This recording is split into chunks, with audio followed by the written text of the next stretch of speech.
Everyone. तो हम लोगों ने चैप्टर 5 के अंदर के सारे कॉन्सेप्ट लास्ट लेक्चर में हमने कंप्लीट कर डाले थे। उसके बाद हमने तय किया था कि अब क्या करेंगे हम, जितने भी हमारे अब सम बाकी है इसके अंदर, जितने गिनने लायक होंगे हम इस लेक्चर में गिनेंगे, मतलब कि अगले 2 to 3 लेक्चर्स के अंदर। एंड बाकी सारे जितने भी हमारे बाकी रहेंगे सम, वो सब के सब आपके होमवर्क में जाएंगे। तो ठीक है, अभी स्टार्ट करते हैं हम क्वेश्चन नंबर 12 से।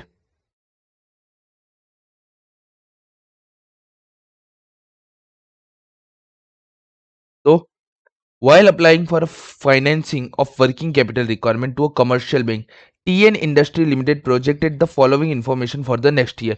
नेक्स्ट ईयर की हमें डायरेक्ट इन्फॉर्मेशन दे दी है। रॉ मटेरियल वो तीन पार्टी से खरीदते हैं, एक्स वाई जेड। 30 रुपये, 7 रुपये और 6 रुपये के हिसाब से यहाँ पर यूनिट का भाव हमें दिया है। तो टोटल हो जाता है 43 rupees per unit. Direct labour 25, manufacturing and admin overhead excluding depreciation 20 rupees, depreciation 10 rupees, selling and overhead 15 rupees. Total हमारा एक प्रोडक्ट बनने के लिए 113 रुपये का कॉस्ट लगता है पर यूनिट का। बाद में एडिशनल इंफॉर्मेशन में दिया है कि जो हमारा रॉ मटेरियल है वो परचेस फ्रॉम डिफरेंट सप्लायर। हमारा raw material X Y Z से हो रहा है। अब हर हमारा जो भी क्रेडिटर होगा वो क्या सिंगल टाइप का ही क्रेडिट पीरियड देता होगा? तो नहीं। तो यहाँ पे हर क्रेडिटर अलग अलग अपना क्रेडिट पीरियड दे रहे हैं, 2 महीने, 1 महीने और 0.5 months. Production cycle of a 0.5 month, production cycle है 0.5 मंथ की। or production process require a full unit of x and y in the beginning of the production. Z is required only to extent of a half unit in the beginning and the remaining half unit is needed at a uniform rate during the production process. तो क्या बोल रहा है ये बता रहा है कि जो हमारा प्रोडक्शन प्रोसेस में रो मटेरियल लग रहा है ना, जो एक्स और वाई के पास से हमारा रो मटेरियल आ रहा है, वो सबसे पहले बिगनिंग में पूरा का पूरा 100% लग जाता है। देन क्या बोल रहा है, of the production. And Z का क्या होता है, पहले वो 50% लगता है और उसके बाद ड्यूरिंग द रेट ऑफ कहा गया half unit is needed at a uniform rate. Uniform rate मतलब कि बाकी का 50% उसके बाद लगता है। ठीक है। X is required to be stored 2 month, other material for 1 month. X जो है, एक्स का जो यूनिट है वो 2 मंथ्स के लिए हमारे वहां पे स्टॉक रहता है और बाकी का 1 मंथ के लिए रहता है। ये हमारा रॉ मटेरियल काउंट करने के लिए करंट एसेट के अंदर। फिनिश गुड्स हेल्ड रहता है 1 मंथ के लिए। 25% of total sale is on a cash basis and remaining on a credit basis. The credit allowed by debtors is 2 month. Okay, तो 75% क्रेडिट होता है, तो जो भी हमारा कैलकुलेशन होगा वो 75% के ऊपर होगा डेटर्स का calculation. Average time of lag in payment of all overhead is 1 month and 0.5 month for a direct labour. ठीक है। Minimum cash balance of ₹8 lakh is to be maintain. Calculate the estimated working capital required by the company on a cash cost basis. ठीक है, यहाँ पे हमें बोल दिया है कैश कोस्ट बेसिस पे गिनना है, तो हम डेप्रिसिएशन को क्या करेंगे, हम इग्नोर करेंगे। If the budgeted level of activity 1.5 lakh unit of the next year, the company also intend to increase the estimated working capital requirement by 10% to meet the contingency. You may assume that production is carried on evenly throughout the year and direct labor and other overhead occur similarly. ठीक है, तो start करते हैं question 12। सबसे पहला काम हमारा क्या है, सबसे पहला काम है हम हमारी कोस्टशीट बनाते हैं। और ये कोस्टशीट कितने यूनिट्स के लिए बनेगी, तो ये कोस्टशीट हमारी बनेगी 1.5 लाख यूनिट के लिए।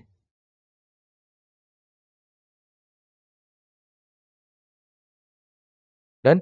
तो 1,50,000 यूनिट के लिए अब हम हमारे कोस्टशीट का वर्किंग स्टार्ट करते हैं।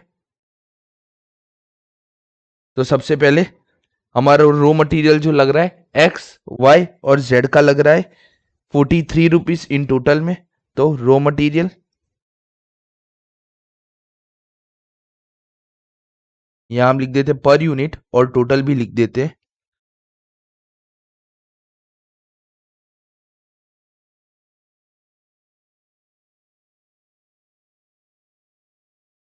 पर्टिकुलर्स।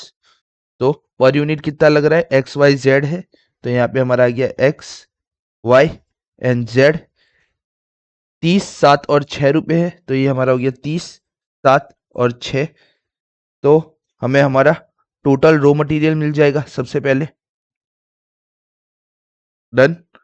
उसके बाद डायरेक्ट लेबर 25 रुपीज है, तो डायरेक्ट लेबर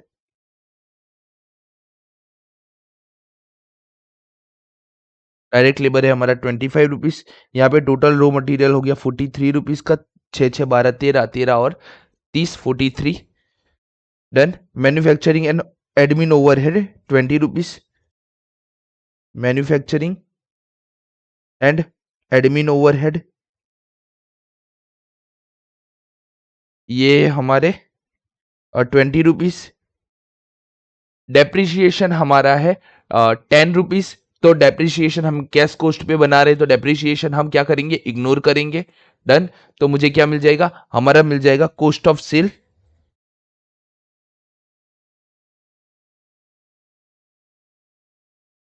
तो कॉस्ट ऑफ सेल हो जाएगा 43 प्लस 25 प्लस 20, ये हमारा हो जाएगा 88 रुपीज कॉस्ट ऑफ सेल हो जाएगा।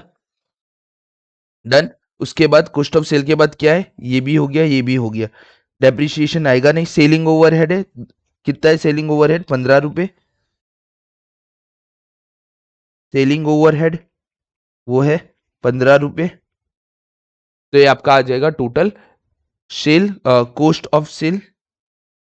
एक मिनट, ये हमारा है कॉस्ट ऑफ प्रोडक्शन होगा, और ये वाला पोर्शन हमारा हो जाएगा कॉस्ट ऑफ सेल।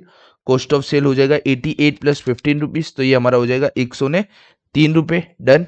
अब टोटल में फटाफट निकाल लेते हैं। 1.5 लाख यूनिट है इंटू 30, तो ये आपका हो गया 45 लाख इंटू 7, तो ये आपका हो गया 10,50,000 इंटू 6, तो ये आपका हो गया 9 लाख रुपए। और ये हो गया टोटल इनका 64,50,000। और एक बार कर लेते हैं 1.5 लाख इंटू 43, तो भी ये हो गया सेम मैच। बाद में 1.5 लाख इंटू 25, तो ये आपका हो गया 37,50,000 इंटू 20, तो ये आपका हो गया 30 लाख इंटू 88, तो ये आपका हो गया 1,32,00,000। डन। ये कॉस्ट ऑफ प्रोडक्शन है। इंटू 15 करूंगा तो ये मुझे मिल जाएगा 225, 22,50,000 एंड देन इंटू 103, तो ये आपका हो गया 1 करोड़ नहीं, 154,50,000। 1545 4 टाइम्स 0। डन। तो ये हमें हमारा कोस्ट शीट पहले बन गया। अब हमें क्या बनाना है, अब हमें बनाना है करंट असेट। अब हमें बनाना है वर्किंग कैपिटल का हमें कितना रिक्वायरमेंट है, वो फाइंड आउट करेंगे। ठीक है। तो यहाँ पे आएगा हमारा करंट असेट। डन। और नीचे आ जाएगा हमारा करंट लाइबिलिटीज।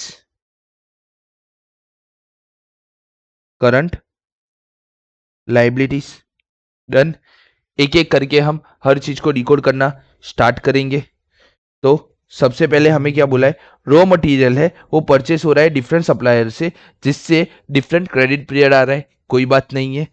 एक्स का क्रेडिट पीरियड दे दिया, वाई का क्रेडिट पीरियड दे दिया, और जेड का क्रेडिट पीरियड हमें दे दिया है। तो अब हम क्या करेंगे, क्रेडिट पीरियड दिया है मतलब ये क्रेडिटर्स के लिए दिया है, तो ये हमारा जाएगा करंट लाइबिलिटीज के अंदर। तो करंट लाइबिलिटीज के अंदर हम जाएंगे क्रेडिटर्स, उसमें हम क्रेडिटर्स के नाम लिख देंगे। तो क्रेडिटर्स है एक्स, वाई एंड जेड। उनका हमने टोटल ढूंढ के रखा है, कितना है, 45 लाख, 10,50,000, 10,50,000। एंड जेड का है हमारे 9 लाख रुपए, तो ये आ गया जेड का 9 लाख रुपए। और इनका क्रेडिट पीरियड कितना है, 2 महीने, 1 महीने और 0.5 मंथ। तो 2/12, 1/12 एंड 0.5/12। तो इनका टोटल कर लेंगे 45 लाख का 2/12, ये हमारा होगा 7.5 लाख। 10,50,000 डिवाइड बाई 12, ये हमारा हो जाएगा 87,500। 9 लाख इंटू 0.5 डिवाइड बाई 12, तो ये हमारा हो जाएगा 37,500। और इन तीनों का टोटल 37,500 प्लस 87,500 प्लस 7,50,000, ये हमारा हो जाएगा 8,75,000। डन। तो ये हमारा रॉ मटेरियल का केस खत्म हो गया। ठीक है। अब बात करते हैं WIP प्रोडक्शन साइकिल की। प्रोडक्शन साइकिल का हमने लास्ट टाइम ही मतलब समझ गया था। ये WIP की बात कर रहा है कि प्रोडक्शन साइकिल मतलब कि WIP हमारे यहाँ कितने दिन तक रहता है, तो वो रहता है 0.5 मंथ्स के लिए। ओके, अब उसके लिए यहाँ पे हमें पूरा प्रोडक्शन प्रोसेस दिया है। तो WIP के लिए हम क्या करेंगे, एक हम वर्किंग नोट बना लेंगे। तो सबसे पहला हमारा होता है raw material, and then after हमारा होता है WIP, एंड देन आफ्टर हमारा होता है फिनिश गुड्स। तो WIP के लिए हम बना लेते हैं वर्किंग नोट 1। वर्किंग नोट 1 किसके लिए हम बना रहे, WIP का पीरियड दिखने के लिए। तो जैसे जैसे वहां लिखा है वैसे वैसे हम डिकोड करना स्टार्ट करते हैं। Production process require full unit of X and Y unit. X और Y का जितना भी हम यूनिट परचेस कर रहे हैं ना, वो पूरा का पूरा हमें रिक्वायर्ड रहता है प्रोसेस के लिए। तो हमने X का कितना यूनिट परचेस किया और Y का कितना यूनिट परचेस किया वो लिख देते। तो WIP में हमारा 3 पार्ट होता है। रॉ मटेरियल होता है सबसे पहले, तो रॉ मटेरियल। तो रॉ मटेरियल के अंदर क्या बोला, X एंड Y का फुल प्रोडक्ट हमारा लगेगा। तो X एंड Y का फुल प्रोडक्ट कितने रुपए का है वो देख लेते हैं। 45 लाख एंड 10 लाख 50,000। तो 45 लाख एंड 10 लाख 50,000 डन। तो X और Y का बिगनिंग में ही लग जाता है, मतलब कि फर्स्ट ईयर जब हम प्रोडक्ट लेते हैं तभी हम बिगनिंग में पूरा का पूरा 45 लाख एंड 10 लाख 50,000 लगा देते। Z is required only to the extent of a half unit in the beginning. Okay, तो Z का क्या हाल है, Z का ऐसा करो, इसको और डिटेल में लिखते। ये बिगनिंग से प्रोडक्ट लग रहा है, ये वाला प्रोडक्ट भी बिगनिंग से लग रहा है। इसको और डिटेल में अगर बनाना है ना, हाँ, प्रोसेस,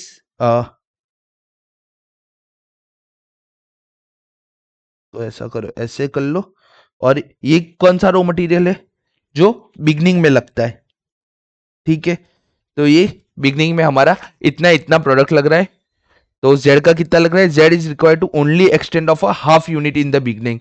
अब हाफ यूनिट बोला है तो मैं क्या कंक्लूड कर सकता हूं, हाफ यूनिट का मतलब मैं कंक्लूड कर सकता हूं कि मेरा जो टोटल अमाउंट है उसका भी हाफ लगता है। तो टोटल अमाउंट मेरा है 9 लाख रुपए, तो 9 लाख का हाफ इंटू 50%। तो 9 लाख का 50% हमारा हो जाएगा 4.5 लाख रुपए। 4,50,000 रुपए। तो इतना यूनिट हमारा बिगनिंग में लग चुका है, इतना यूनिट हमारा बिगनिंग में लग चुका है। और क्या बोला है जेड के लिए, रिमेनिंग हाफ यूनिट जो हमारा रिमेनिंग 4.5 लाख का पोर्शन है ना, is needed at a uniform rate during the production process. मतलब कि ये प्रोडक्शन प्रोसेस में कभी भी जरूरत पड़ सकता है। अब यहाँ पे है ना, हाफ के लिए बोला नहीं है कि उसका कितना परसेंटेज लेने का। तो हाफ के लिए हम क्या सोचेंगे, हाफ के लिए भी हम 50% सोचेंगे। देखो हम क्या बोलते हैं कि जब भी हम रॉ मटेरियल अगर सम के अंदर कुछ स्पेसिफिक बोला हो नहीं होगा तो हम उसका 100% लेंगे। अगर कुछ स्पेसिफिक नहीं बोला होगा तो हम क्या लेंगे, उसका 50%। तो हमारे यहाँ जो 4.5 लाख रुपए अभी बचा है, 9 लाख का 50% तो यहाँ लग गया 4.5 लाख रुपए, इसके लिए 50% बोला था। अब हमारा 50% कितना बाकी, अभी 4.5 लाख रुपए का अभी हिसाब बाकी है। और ये 4.5 लाख रुपए के लिए कुछ बोला नहीं है, ऐसा बोला है यूनिफॉर्म रहेगा। एक मिनट एक मिनट एक मिनट, यूनिफॉर्म रहेगा, uniform rate during the production process. एक मिनट, यूनिफॉर्म रेट का मीनिंग क्या होता है पता है, यूनिफॉर्म रेट का मीनिंग होगा आपका कि बिगनिंग में 0% होगा और जब उसका एंड आएगा ना तब उसका 100% हो जाएगा। डन, ये यूनिफॉर्म रेट का मीनिंग होता है। यूनिफॉर्मिटी क्या कहती है, बिगनिंग में हम मान लेते हैं 0% है, एंड में 100% रहेगा। अब मुझे यहाँ पे एक पर्टिकुलर परसेंटेज लगाने हैं 4.5 लाख के ऊपर, तो वो मैं कैसे लगाऊंगा, तो उसके लिए हमारे पास कुछ है नहीं। तो हम क्या कर सकते, इन दोनों की एवरेज ले लेंगे, 0+100 डिवाइड बाई 2, तो ये हमारा हो जाएगा 50%। तो जो हमारा 4.5 लाख रुपए है ना वो 50% लगेगा, ठीक है। तो रॉ मटेरियल बिगनिंग नहीं, अब आएगा raw material during the year.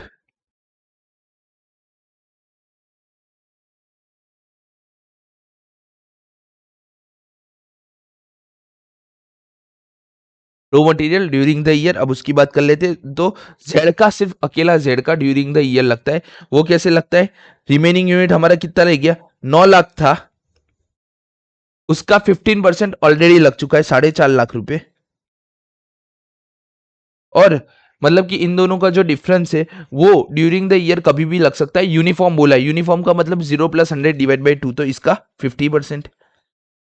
तो 4.5 लाख का हमारा 50% हो जाएगा 2,25,000 रुपये, 2,25,000 रुपीज। तो ये हमारा टोटल रॉ मटेरियल हमें यहाँ निकल कर मिल चुका है 45 लाख, 45 लाख, 10,15,000, 4,15,000, 2,25,000। तो ये हमारा हो जाएगा 62,25,000, 1 2 3, 62,25,000। नेक्स्ट लेबर, अरे रॉ मटेरियल हमें मिल गया। अब रॉ मटेरियल के बाद डब्ल्यूआईपी के अंदर क्या होता है? तो डब्ल्यूआईपी के अंदर रॉ मटेरियल के बाद हमारा पोर्शन आता है, वो होगा नेक्स्ट सम हो गया हमारा। सम का ये स्टार्ट हो रहा है डायरेक्ट लेबर, मैन्युफैक्चरिंग और ओवरहेड। ओके, तो डायरेक्ट लेबर है 37,50,000 के, मैन्युफैक्चरिंग है 30 लाख का। तो डायरेक्ट लेबर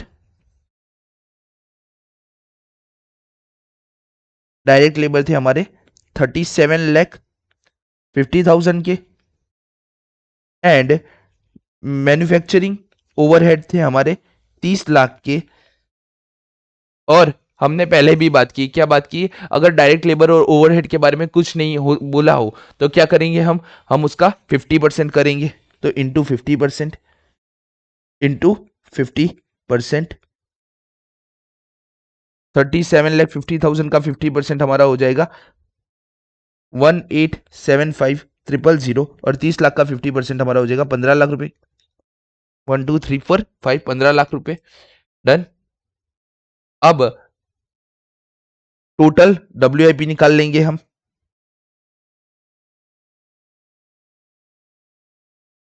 तो टोटल डब्ल्यूआईपी होगा हमारा 6225,000, 1,875,000 और 15 लाख।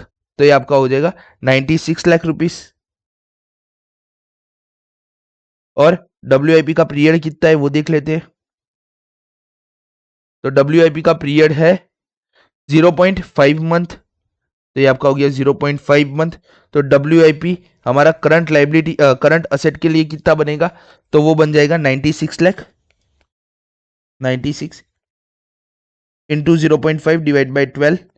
तो 96 लाख इंटू 0.5 डिवाइड बाई 12। तो ये आपका बन जाएगा 4 लाख रुपए। अराउंड अराउंड ये आपका बन जाएगा टोटल 4 लाख रुपए का डब्ल्यूआईपी।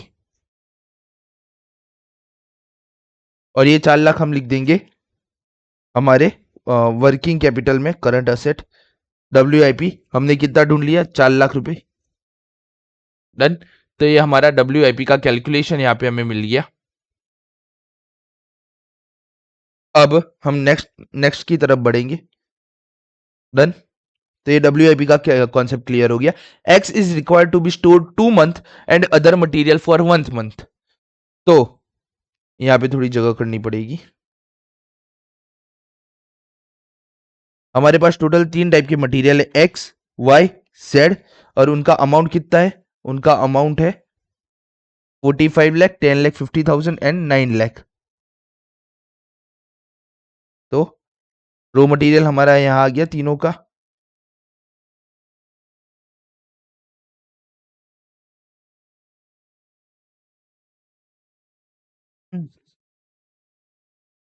देन तीनों का रॉ मटेरियल हमारा यहाँ पे आ गया 45 लाख, 10 लाख 50,000 और 9 लाख। और इनका कितना हमें उनका स्टॉक रखना पड़ता है? तो इनका स्टॉक हमें एक्स का रखना पड़ता है 2 महीने के लिए, और अदर मटेरियल का 1 मंथ के लिए।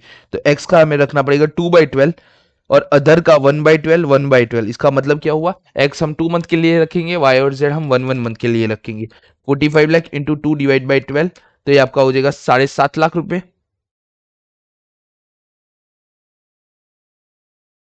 10,50,000 डिवाइड बाई 12। तो ये आपका हो जाएगा 8,7,500। 9 लाख डिवाइड बाई 12। तो ये आपका हो जाएगा 75,000। और टोटल रॉ मटेरियल हमारा हो जाएगा 7.5 लाख रुपए, 87,500 एंड 70, 7.5 लाख रुपए, 87,500 एंड 75,000, तो ये आपका हो जाएगा 912500, 9,12,500 रुपये आपका ये हो जाएगा और रॉ मटेरियल का। ठीक है, तो ये भी हमारा खत्म हुआ। Finish goods are held for 1 month. Finish goods हम रखेंगे 1 महीने के लिए। फिनिश गुड्स हमारे टोटल होते हैं टोटल कॉस्ट के ऊपर। टोटल कॉस्ट हमारा कौन सा होगा? Cost of production. तो हाँ, टोटल कॉस्ट के ऊपर होते हैं कॉस्ट ऑफ प्रोडक्शन के ऊपर। डेटर्स हमारे होते हैं कॉस्ट ऑफ सेल के ऊपर। ठीक है, तो कॉस्ट ऑफ प्रोडक्शन हमारा है 1325 टाइम्स 0, 132 1234 टाइम्स 0, डन। एंड वो हेल्ड है 1 मंथ के लिए, तो ये हमारे हो जाएंगे इंटू 1/12। तो 1325 टाइम्स 0 1/12, तो ये आपका हो जाएगा 11 लाख रुपए। 11, 1 2 3 4 5, तो ये आपका हो जाएगा 11 लाख रुपए आपका फिनिश गुड्स हो जाएगा। देन उसके बाद हमें क्या दिया है? उसके बाद हमें 25% of the total sale in on a cash basis. 25% हमारा कैश में हमें वापस मिल जाता है। And remaining on credit sale, तो हमें डेटर जो भी कैलकुलेट करना होगा वो हम क्रेडिट सेल पे कैलकुलेट करेंगे या कैश सेल पे या टोटल सेल पे। तो वो हम क्रेडिट सेल पे करते हैं, तो डेटर का वैल्यूएशन हमें क्रेडिट सेल पे करना हो तो क्या करेंगे? टोटल सेल को 75% से मल्टीप्लाई कर देंगे तो हमें क्रेडिट सेल मिल जाएगा। The credit allowed by debtor is a 2 month. Credit जो अलाउ हो रही है डेटर से वो 2 महीने की हो रही है। अरे 2 महीने की हम कर रहे हैं। Credit allowed by debtors is 2 month, हम 2 महीने का उनको क्रेडिट दे रहे हैं माल। तो डेटर्स, डेटर्स के लिए हमें क्या चाहिए? Cost of sale. Cost of sale है हमारी 1545, 4 टाइम्स 0 1545,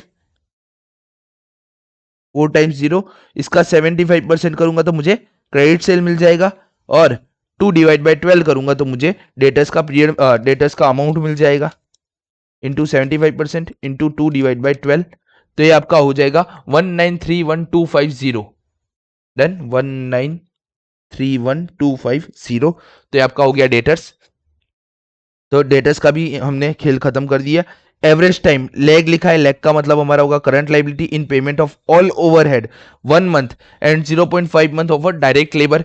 तो जितने भी हमारे ओवरहेड है, ओवरहेड कितने? एक तो है हमारा मैन्युफैक्चरिंग एडमिन ओवरहेड और एक है सेलिंग ओवरहेड। इन दोनों को 1 मंथ का लैग लगता है। और डायरेक्ट लेबर को कितना लगता है? डायरेक्ट लेबर को लगता है 0.5 मंथ का लैग।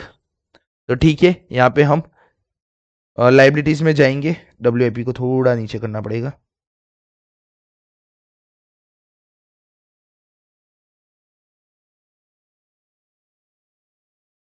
तो दो ओवरहेड आएंगे एंड दो ओवरहेड आएंगे और एक डायरेक्ट हमारा लेबर आएगा। तो सबसे पहले लेबर से ही स्टार्ट करते हैं। Direct labour,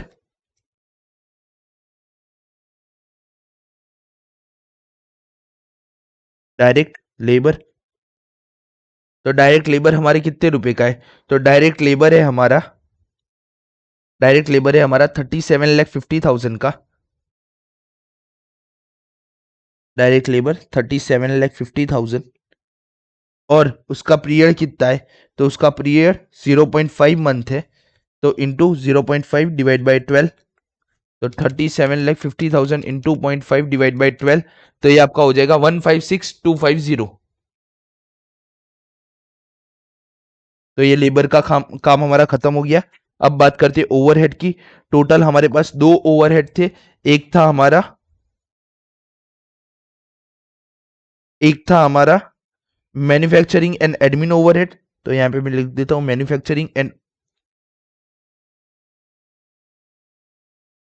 manufacturing and admin overhead.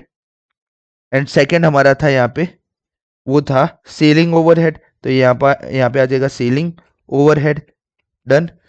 Manufacturing का टोटल कितना है हमारा? तो मैन्युफैक्चरिंग का टोटल है 30 लाख रुपए। सेलिंग का है 22 लाख 50, 2 लाख, हाँ 22,50,000 रुपये। तो ये है हमारा 30 लाख रुपए और ये है हमारा 22,50,000 रुपये। और यहाँ पे हमारा पीरियड कितना है? यहाँ पे हमारा पीरियड है लैग का 1 महीने का। तो into 1/12, into 1/12, 30 lakh divide by 12, तो ये आपका हो जाएगा 2.5 लाख रुपए। और 22,50,000 डिवाइड बाई 12, 22,50,000 डिवाइड बाई 12, ये आपका हो जाएगा 187,500। डन। 187,500। डन। तो ये भी हो गया। मिनिमम कैश बैलेंस 8 लाख का चाहिए, तो वो यहाँ पे आ जाएगा cash balance 8 lakh rupees. Done. तो ये भी खत्म। Okay done.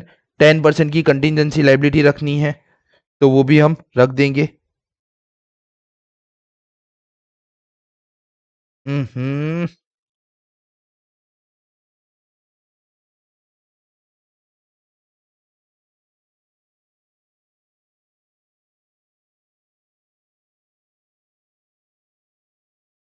चलो आने दो, एडजस्ट कर लेंगे। टोटल ऑफ करंट एसेट, जिसको हम ए बोलते हैं, कितना हो रहा है? 912500 plus 4 lakh plus 11 lakh plus 1931250 plus 8 lakh. तो ये आपका टोटल हो गया 4243। 912500 plus 4 lakh plus 11 lakh plus 19,31,250 plus 8 lakh रुपए। ओके 8 लाख ऐड करना बाकी रह गया था। Okay done. Done. 5143,750 total A. Total B लिख देते हैं, टोटल बी। तो टोटल बी आपका आएगा 8,75,156,250, 2,50,000, 1,875,000। तो ये आपका हो जाएगा 1,468,750। तो आपका वर्किंग कैपिटल बिफोर कंटिजेंसी आ जाएगा, तो -151,43750। तो ये आपका हो जाएगा 3,675,000। कंटिजेंसी लाइबिलिटी कितने की रखनी थी? 10% की रखनी है, तो 10% कंटिजेंसी। तो नेट वर्किंग कैपिटल मिल जाएगा। तो इसका 10% हमारा हो जाएगा 3,675,000 प्लस इज इक्वल टू, ये हमारा हो जाएगा 40,425,000। और इसी के ही साथ हमारा क्वेश्चन नंबर 12 यहाँ पे कंप्लीट हो गया है। ओके, यहाँ पे 2-3 पॉइंट देखने जैसे थे। अब समझो, ये मैंने है ना समझाने के चक्कर में WIP का, उसके चक्कर में 27 मिनट मेरे हो चुके हैं सबको गिनने में। अराउंड 27-25 मिनट हुए। अब 5 मिनट और कम करने, तो अगर मैं एक्सप्लेनेशन का पार्ट अगर रिमूव कर दूंगा ना, तो 5 मिनट ऑटोमेटिक हमारे यहाँ पे कम हो जाते हैं। जिसकी वजह से हमें क्या बेनिफिट मिलेगा? हम एग्जाम में ऐसे सम को 20 मिनट में कंप्लीट कर सकते हैं, बट एक बार गिना होना चाहिए। नेक्स्ट सम की तरफ बढ़ते हैं ना। आज हम ऑलमोस्ट सारे अलग टाइप के ही सम देखेंगे। तो हम अब देखेंगे क्वेश्चन नंबर 16 जैसा एक और क्वेश्चन है। तो होमवर्क में आपको दोनों में से कौन सा देना जैसा है, वो पहले हम डिसाइड कर लेते हैं।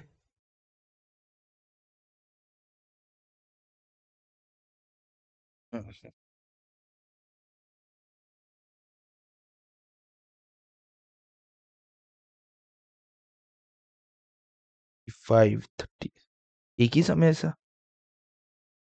Give me a minute.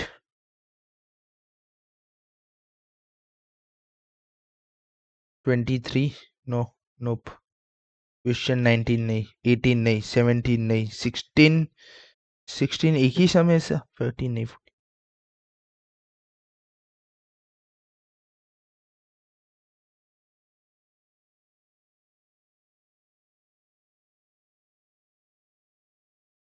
कोई बात नहीं, चलो अपने गिन ही लेते हैं। मिलेगा ना तब हम देख लेंगे। क्वेश्चन नंबर 16, एक यूनिक और एक अच्छा समय। तो इसको अब कंटिन्यू हम करते हैं। क्वेश्चन 16 बोलता है, the management of Tux company limited is planning to expand its business and consultancy. You to prepare an estimated working capital statement. The records, the records of the company reveal the following annual information. Sale दे दिया, export cell दे दिया domestic में, और ये है cell हमारा export में। ठीक है, ये यहाँ पे थोड़ा है ना गैप होना चाहिए था। ठीक है, ये डोमेस्टिक का सेल है हमारा 18 लाख रुपए का। 18 लाख रुपए का डोमेस्टिक का सेल है। और जो हमारा क्रेडिट सेल है वो 8,10,000 का, लेकिन ये 8,10,000 कौन सा है? Sale price 10% below the domestic price. Done. Material जो भी यूज हुआ है वो यूज हुआ है 6,75,000 का, वेजिस है हमारा 5,40,000 का, मैन्युफैक्चरिंग एक्सपेंस है 7,65,000 का, एडमिन एक्सपेंस है 1,80,000 का, सेलिंग एक्सपेंस है payable on quarterly in advance 1,12,500 के, इनकम टैक्स पेएबल है 4 इंस्टॉलमेंट है 1,68,000 का। उसके बाद क्या बोला है? Rate of GP is 20%। Okay, ignore WIP and depreciation, WIP और डिप्रिसिएशन इग्नोर करने को बोला है, और हम नॉर्मली यही करते हैं, डेप्रिसिएशन तो हम इग्नोर ही करते हैं, ठीक है। डब्ल्यूआईपी भी यहाँ पे बोल दिया इग्नोर करने के लिए।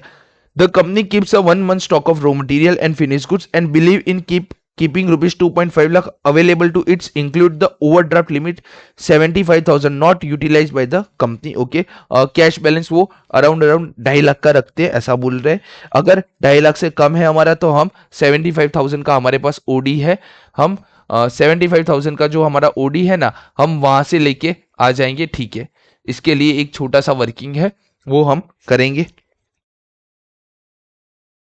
The management is also of the opinion to make a 10% margin of a contingency on a computed figure। Okay, जो भी हम फिगर कंप्यूटेट करेंगे उसके ऊपर हमें 10% का कंटिजेंसी मार्जिन रखना पड़ेगा। You are required to prepare the statement of estimated working capital statement for the next year. ठीक है, अब बना देते हैं फटाफट। यहाँ पे है ना प्रॉब्लम क्या है पता है? एक सेल हमारा 100% पे हो रहा है और एक सेल हमारा 90% पे हो रहा है। ये वाला सेल हमारा 100% पे हो रहा है, मतलब कि यहाँ पे हमारा जो प्राइस है ना वो 100% है, और यहाँ 10% बिलो, मतलब कि ये 90% पे सेल हमारा हो रहा है। कोई बात नहीं, इसको सॉल्व करते हैं, कैसे करना है करते हैं। हर बार की तरह क्वेश्चन नंबर 16 मैं एक काम करता हूँ, क्वेश्चन का जो रैंकिंग है ना वो अलग दे देता हूँ, ताकि क्या है हमें ढूंढने के लिए ऊपर नीचे ज्यादा ना करना पड़े, ठीक है। और क्वेश्चन नंबर 16 सबसे पहले क्या बनेगी? Cost sheet. तो बना देंगे हम सबसे पहले कोस्ट शीट। डन। अब यहाँ पे हमारी टोटल 2 कोस्ट शीट बनेगी, डोमेस्टिक के लिए अलग और जो भी माल हम एक्सपोर्ट कर रहे हैं उसके लिए अलग। तो यहाँ पे हमारा डोमेस्टिक का हम कॉलम एक लिख देते हैं, एक कॉलम हम लिख देते हैं एक्सपोर्ट का, और एक कॉलम बना लेते हैं टोटल का, ठीक है। डन। तो सबसे पहले हमारे पास सेल है, सेल को अभी भूल जाते हैं क्योंकि हमारा क्वेश्चन में सबसे पहले क्या आएगा? मटेरियल।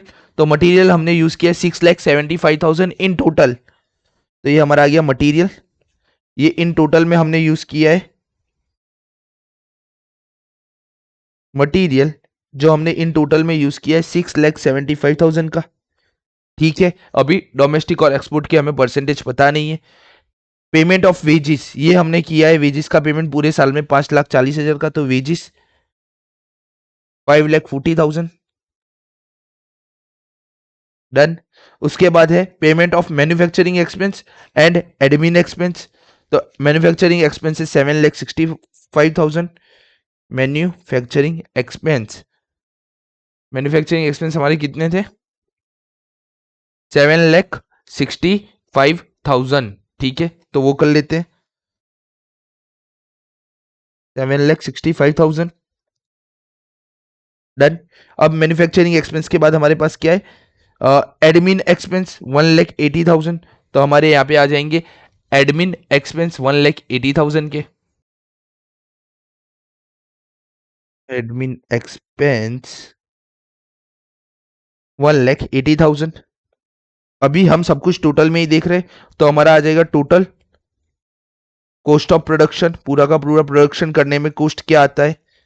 तो 6,75,000 प्लस 5,40,000 प्लस 7,65,000 प्लस 1,80,000, एक प्रोडक्ट बनने में हमें लगता है 21,60,000 रुपए। डन। तो ये एडमिन एक्सपेंस तक का हो गया। अब जो सेलिंग एक्सपेंस है उसका क्या होगा? तो सेलिंग एक्सपेंस ऐड होगा,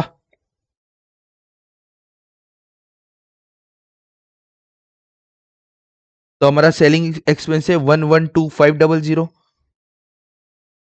तो हमें मिल जाएगा कॉस्ट ऑफ सेल।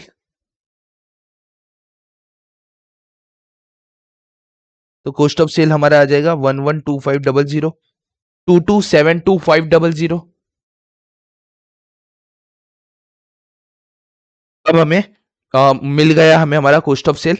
अभी इसको डोमेस्टिक और है ना, डोमेस्टिक और एक्सपोर्ट में हम डिवाइड क्यों कर रहे हैं पता है? अगर यहाँ पे भी, यहाँ पे जो 18 लाख का माल है, अगर यहाँ पे भी उसी इक्विवेलेंट फॉर्मूला से हमने बेचा होता तो ठीक था। यहाँ हमने 90% वैल्यू पे बेचा है और यहाँ पे 100% वैल्यू पे बेचा है। तो जब भी हम कैलकुलेशन करेंगे तो 90% और 100% के बीच में 10% का जो गैप रहता है, तो वर्किंग कैपिटल भी हमें उसी हिसाब से गिनना पड़ेगा, डोमेस्टिक का अलग और एक्सपोर्ट का अलग। ओके। दूसरी चीज, जब भी हम इक्विवेलेंट का फॉर्मूला लगाते हैं तो जो भी हमारा इक्विवेलेंट अमाउंट आएगा वो हमारा मटेरियल से लेके एडमिन कॉस्ट तक लगेगा, एडमिन एक्सपेंस तक लगेगा, और सेलिंग एक्सपेंस के ऊपर जो हमने सेल एक्चुअल में किया है ना उसके परसेंटेज लगेंगे। नहीं समझ में आया? समझते हैं। तो सबसे पहले इक्विवेलेंट के हिसाब से हम लगा देते हैं कि हमारा टोटल सेल कितने का होता।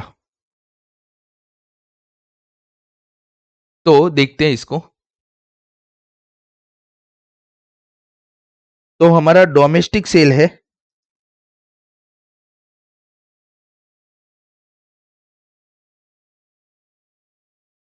हमारा डोमेस्टिक सेल है कितना? 18 लाख रुपए का, जो 100% है। और हमारा एक्सपोर्ट सेल है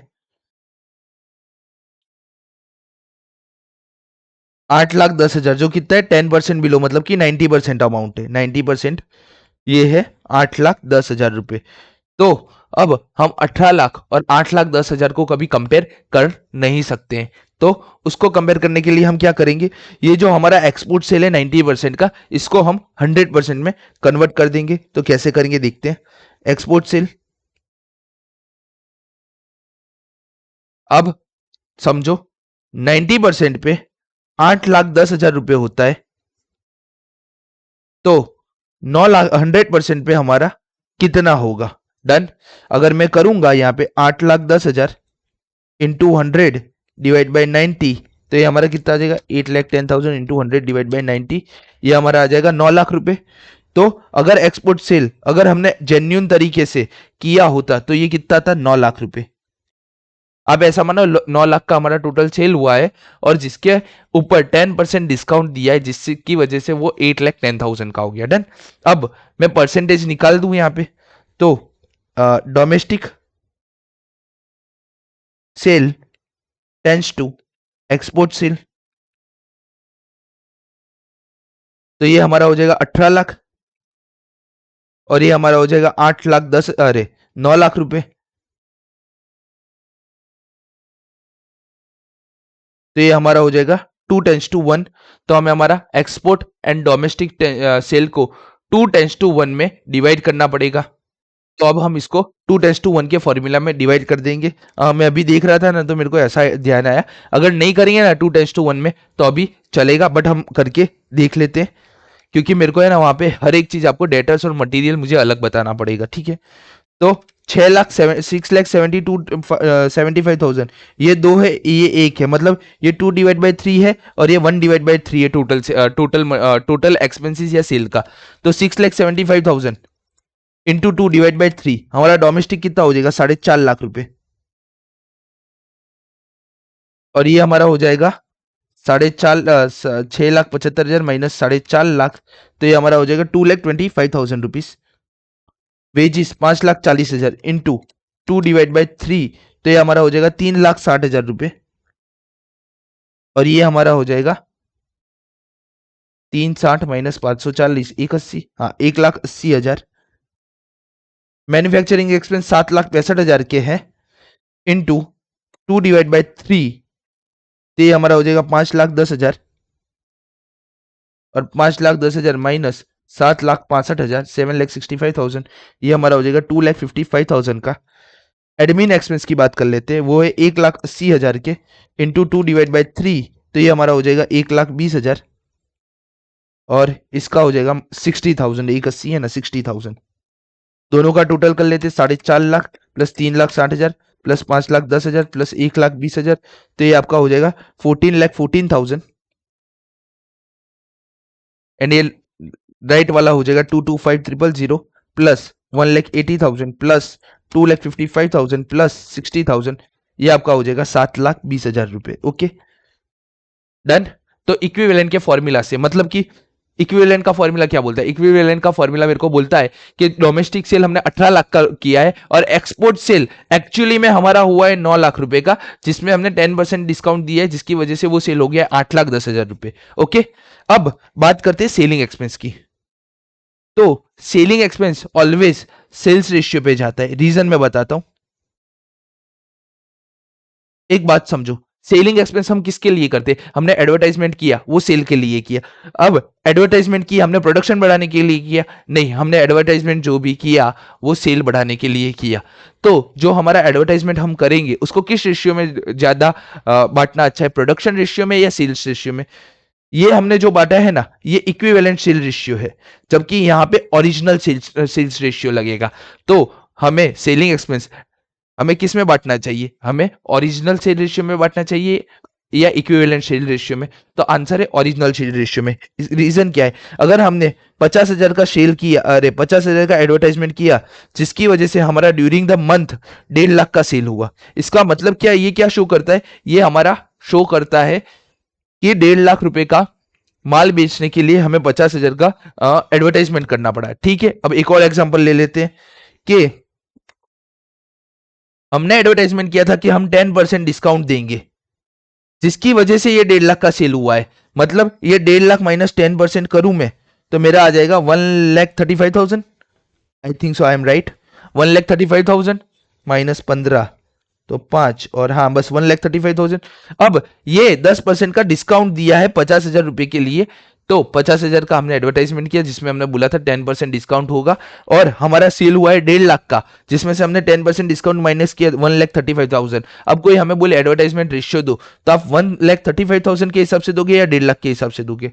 तो ओरिजिनल रहेगा, हम 1,35,000 के हिसाब से दे, तो ये हमारा होगा 50,000 डिवाइड बाई 1,35,000 इंटू 100। डन।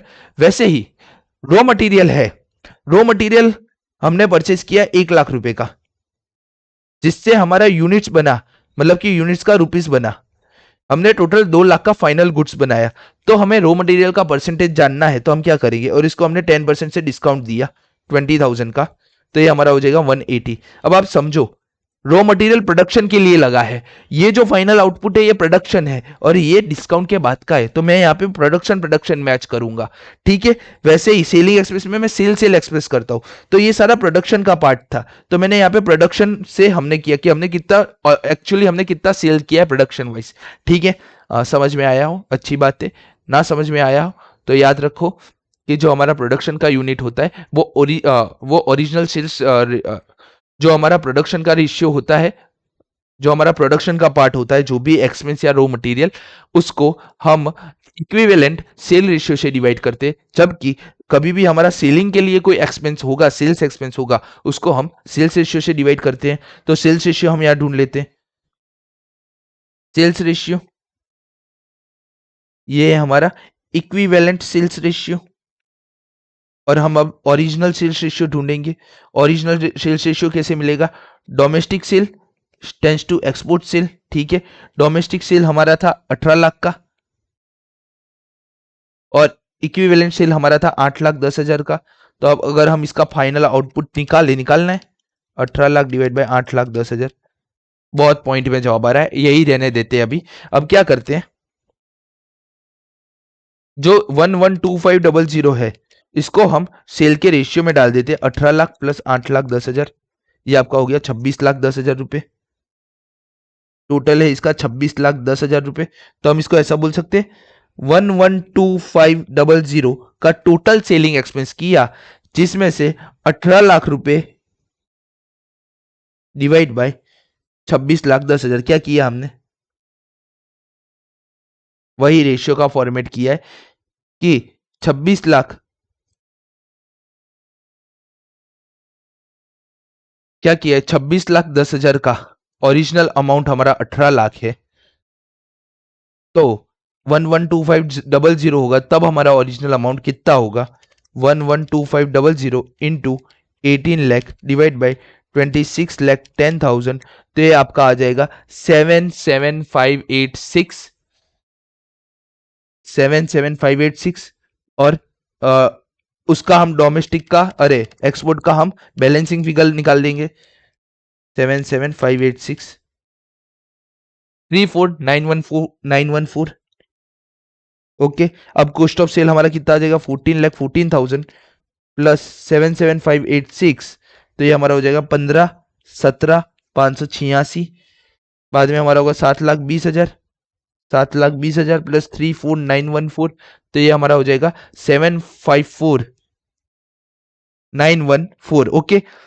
हमने है ना अभी जितनी भी मेहनत की है ना वो कॉस्ट ऑफ सेल निकालने के लिए। देखो आपका यहाँ तक 21,60,000 ही रहता, इन टोटल में भी 21,60,000 आ रहा है, यहाँ पे भी 21,60,000 आ रहा है। बट जब सेलिंग एक्सपेंस की अगर लैग पीरियड अंदर हुए है जो हमारा सेलिंग क्वार्टरली इन एडवांस तो उसको उसके अकॉर्डिंग हमें डिवाइड करना पड़ेगा। ठीक है, आगे समझते हैं क्या कैसे करना है। अब बना लेते हैं working capital, format of working capital. यहां हम लिख देंगे करंट असेट और यहाँ नीचे हम लिख देंगे करंट लाइबिलिटीज। ठीक है, एक एक करके हम करंट असेट और लाइबिलिटी लिखना स्टार्ट कर देते हैं।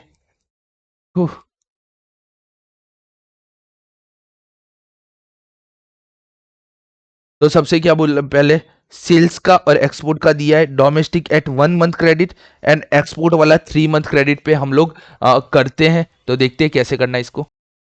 तो सबसे पहले हमें ये मैं रिमूव कर देता हूं सब कुछ,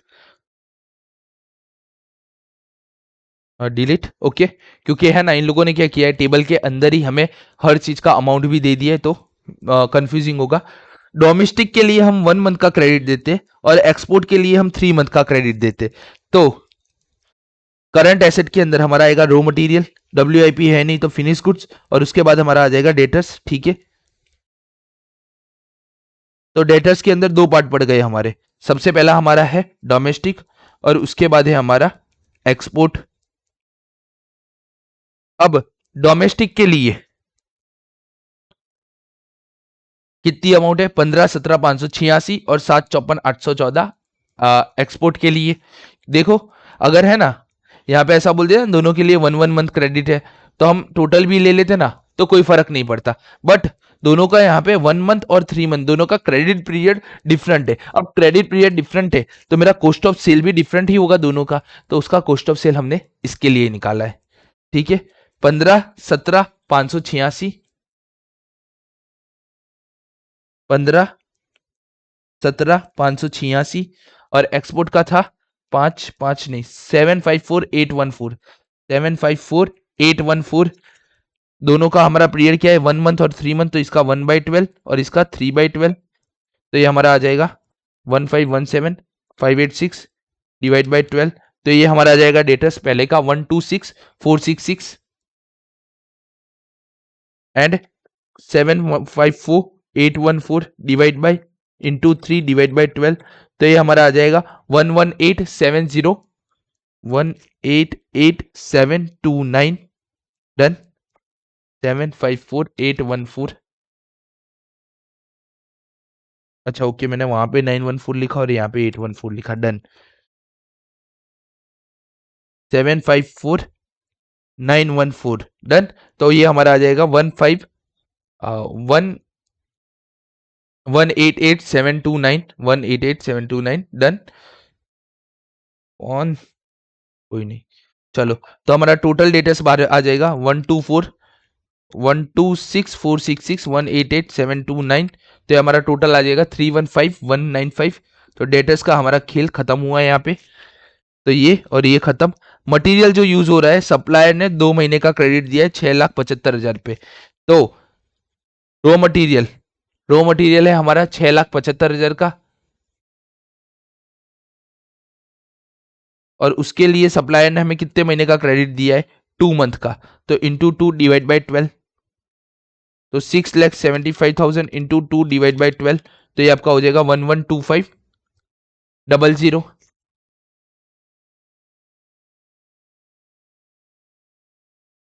एक मिनट, 2 मंथ क्रेडिट बोला है 2 मंथ क्रेडिट बोला है 2 मंथ क्रेडिट बोला है 2 मंथ क्रेडिट का मतलब है ये हमारे क्रेडिटर्स है तो ये यहां से कट हो जाएगा, ये यहाँ से कट हो जाएगा और यहाँ पे हमारे आ जाएंगे क्रेडिटर्स, यहाँ पे ये हमारा पेस्ट हो जाएगा।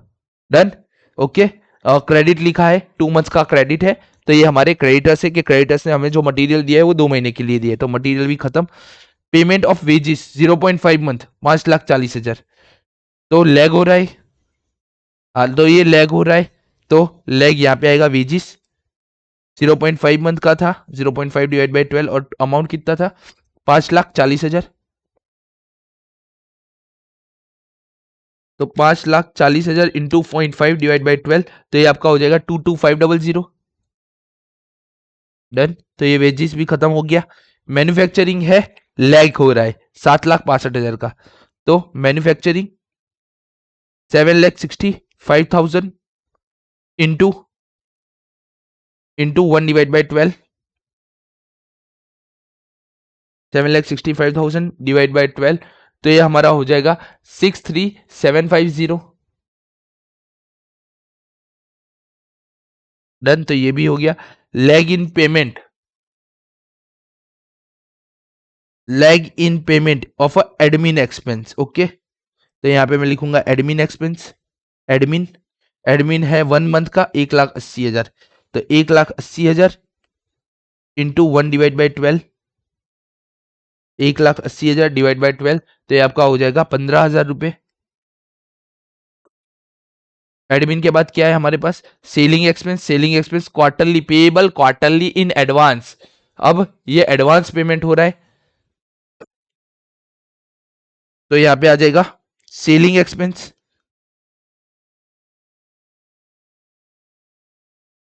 तो 112500, और ये क्वार्टरली पेमेंट होता है, तो क्वार्टर का मीनिंग क्या होगा 1/4।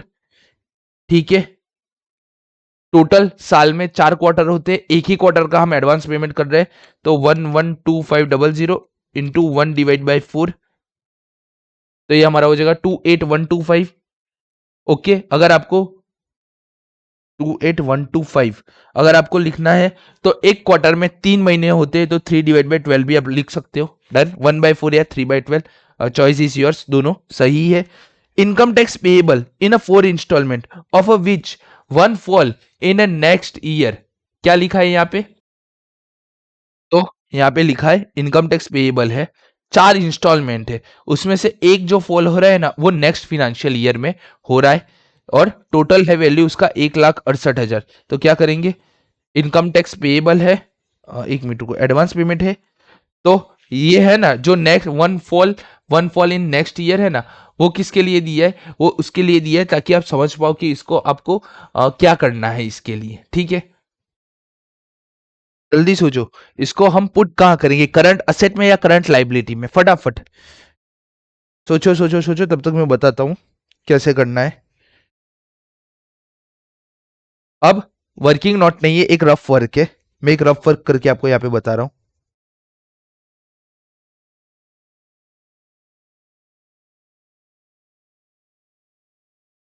क्या बोलते हैं इसको, रफ वर्क को, चलो ना लिख देते हैं रफ वर्क।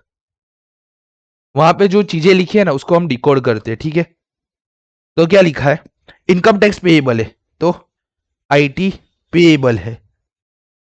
ओके, जो 4 इंस्टॉल में होता है, तो 1,68,000 है, डिवाइड बाई 4, 1,68,000 डिवाइड बाई 4, तो ये आपका हो गया 42,000। डन। 42,000 हो गया है। डन।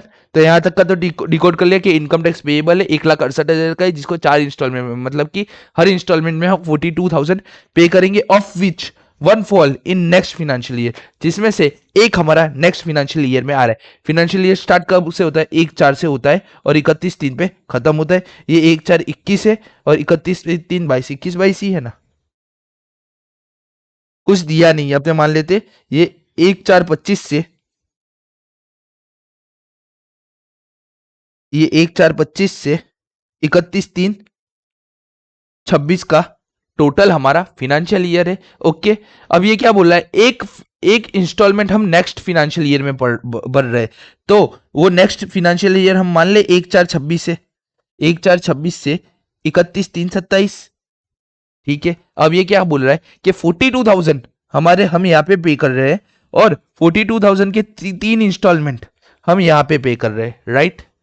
अब इसको देख के आपको क्या पता चल रहा है? सोचो सोचो सोचो। इसको देख के मुझे पता चल रहा है कि जब भी मेरा वो बनेगा, क्या बनेगा, बैलेंस शीट बनेगा, तो बैलेंस शीट के अंदर करंट लाइबिलिटीज के अंदर इनकम टैक्स पेएबल आएगा 42,000 का। कैसे पता चल रहा है? इतना तो मैंने पेमेंट कर दिया है, तो इसका तो कहीं पे भी इफेक्ट नहीं आएगा, इसका इफेक्ट हमारा पीएनएल में चला जाएगा। अब इसका कहीं तो इफेक्ट आएगा 42,000 का। पीएनएल के अंदर 1,68,000 का पूरा पेमेंट आएगा, 1,68,000 का, जिसमें से 42,000 इंटू 3, ये 3 पेमेंट कैश में एडजस्ट हो जाएंगे आपके। एंड ये जो है हमारा 42,000, इसका सेकंड इंपैक्ट कहाँ आएगा भाई? इसका पूरा इंपैक्ट आ गया पीएनएल में, सेकंड इंपैक्ट हमारा आ गया कैश एंड एडजस्टमेंट में। तो ये 42,000 का पेमेंट कहाँ जाएगा? ये हम पेमेंट नहीं कर रहे, लैग इन पेमेंट है, इसकी वजह से ये आएगा हमारा करंट लाइबिलिटीज के अंदर। ठीक है, ये हमने डिकोड कर लिया। तो इसका मतलब क्या हुआ? वहां पे जो 42,000 हम पे करेंगे वो कहाँ पे आएगा? वो आएगा करंट लाइबिलिटीज में। तो हम अभी हमारा इनकम टैक्स पेएबल कहाँ लेके जाएंगे? करंट लाइबिलिटीज में।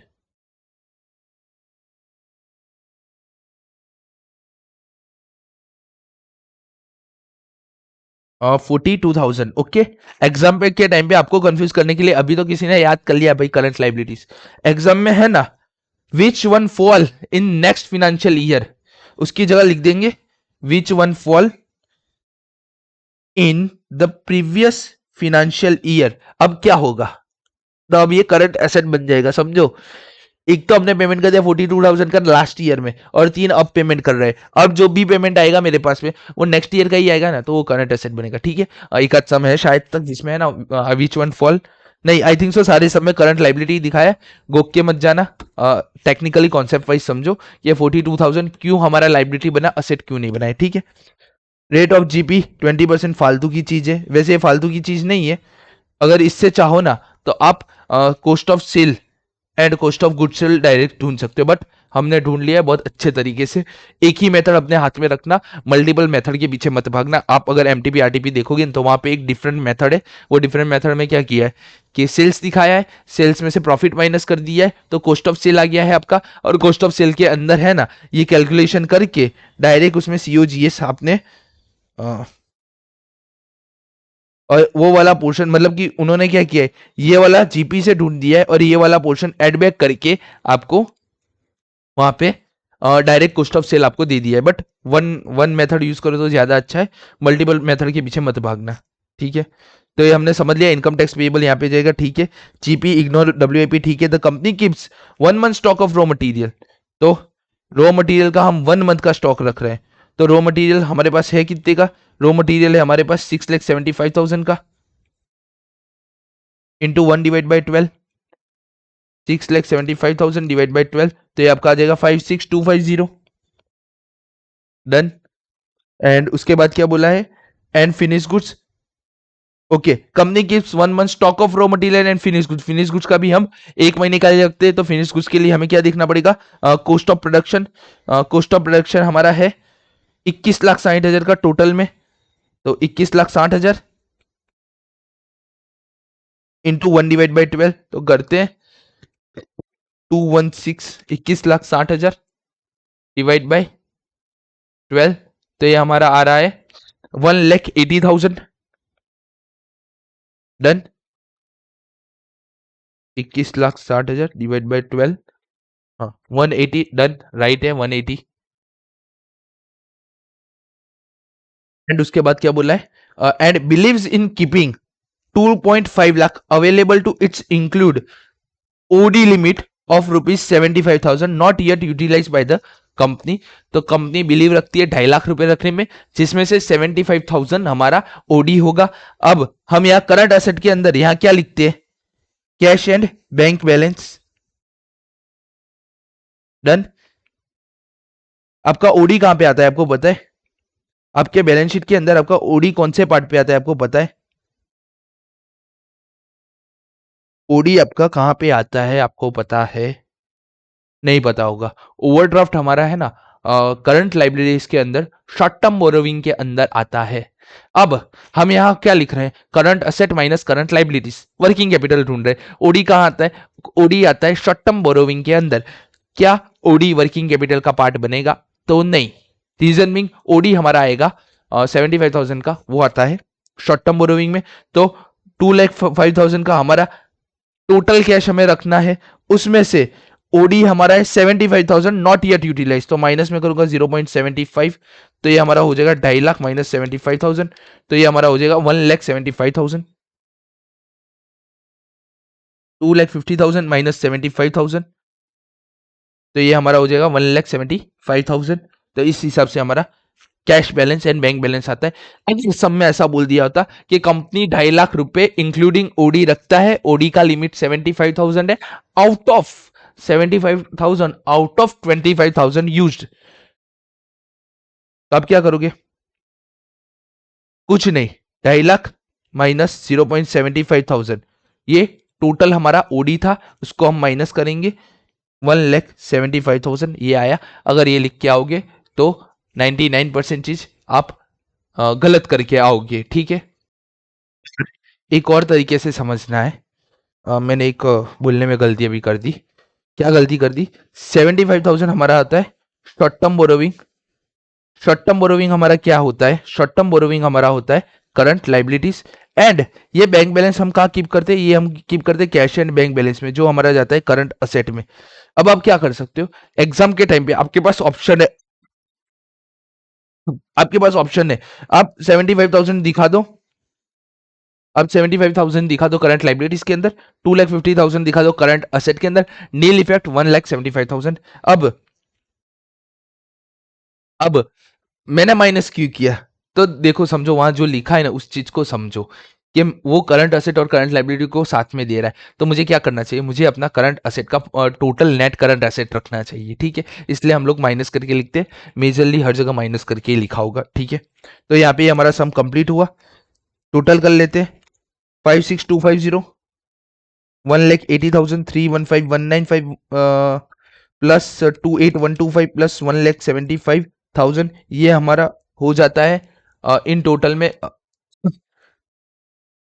754, 7,54,570 और हमारा करंट लाइबिलिटी होगा 11,112,500 प्लस 22,500 प्लस 63,750 प्लस 15,000 प्लस 14,2,000, तो ये हमारा हो जाएगा 255,750। तो हमारा नेट वर्किंग कैपिटल आ जाएगा, वर्किंग कैपिटल हमारा कितना आ जाएगा 570, तो हमारा वर्किंग कैपिटल आएगा 498,820। ये था टोटल बी, ये था टोटल ए, डन। ये था टोटल बी, ये वर्किंग कैपिटल प्लस कंटिजेंसी बोला था, हाँ 10% का मार्जिन बोला था, प्लस मार्जिन 10%, तो इसका 10% हमारा हो जाएगा 49882 प्लस इज इक्वल टू, तो ये हमारा हो जाएगा 548,702 वर्किंग कैपिटल आफ्टर मार्जिन या नेट वर्किंग कैपिटल लिख दो, डन। तो इसी के साथ क्वेश्चन नंबर 16 हमारा कंप्लीट हो गया। अराउंड लेक्चर 1 आवर 3 मिनट का हो गया, मतलब कि इस क्वेश्चन को गिनने में हमें लगे अराउंड 35 टू 40 मिनट्स हमें ये पूरा क्वेश्चन करने में लगे।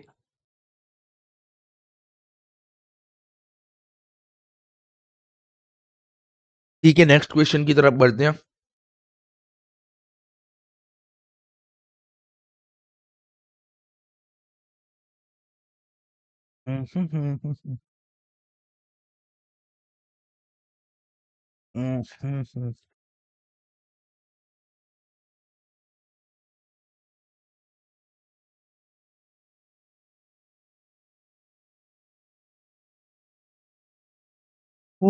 कौन सा करे question,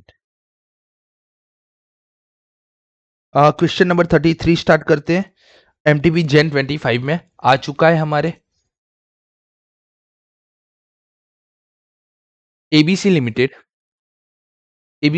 newly formed company, okay, ध्यान देना, इस पे न्यूली फॉर्म्ड कंपनी है, ठीक है। तो हमारा क्रेडिटर्स में रॉ मटेरियल परचेस आएगा, ठीक है, याद आ गया। ओके, याद रखना क्रेडिटर्स के अंदर हमें रॉ मटेरियल परचेस करना है। ओपनिंग स्टॉक और क्लोजिंग स्टॉक हमारा नील नहीं है, यहाँ हम क्या अज्यूम करेंगे, ओपनिंग स्टॉक नील है और क्लोजिंग स्टॉक हम ढूंढेंगे वो होगा। Done. has applied to the private bank for the first time for financing its working capital requirement. The following information is available about the projection on the current year. Okay, projection दे दिया है और क्या बोला है, estimated level of activity completed units of production 31,200, मतलब कि हम 31,200 unit finish goods बना के रख देंगे, ठीक है। रॉ मटेरियल डायरेक्ट वेजेस दे दिया है, ओवरहेड 40 रुपए दिया है जिसके अंदर 10 रुपए का डेप्रिसिएशन है। ओके, हम नॉन कैश आइटम इग्नोर करते हैं। सेलिंग प्राइस हमारा 150 रुपए पर यूनिट है, ठीक है। जीपी रेशियो 30% है, net profit ratio 25% on total cost. Raw material in stock है, 30 दिन का एवरेज कंजम्पशन है।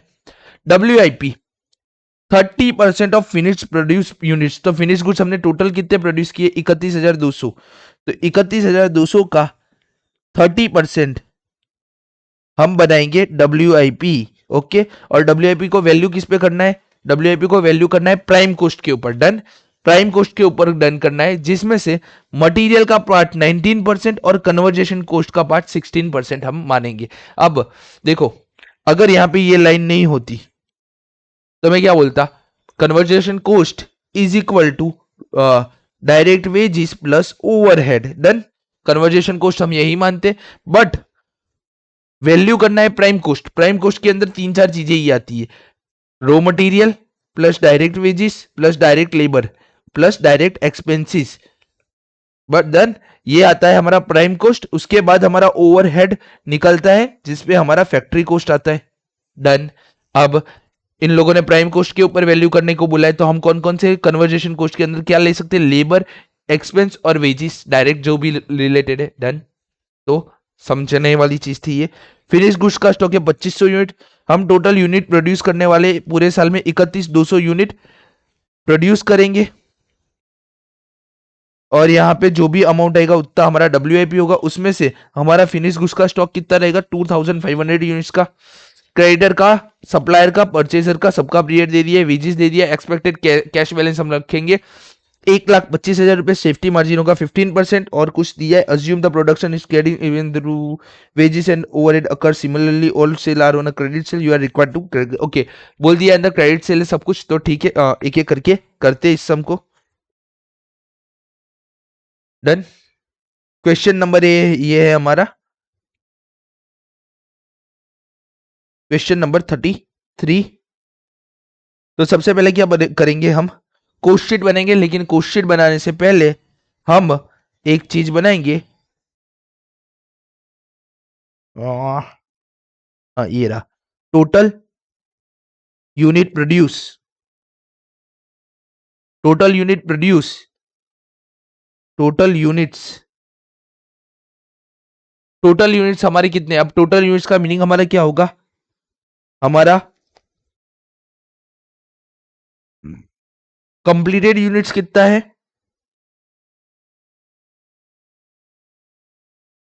और हमारा WIP कितना है। डन।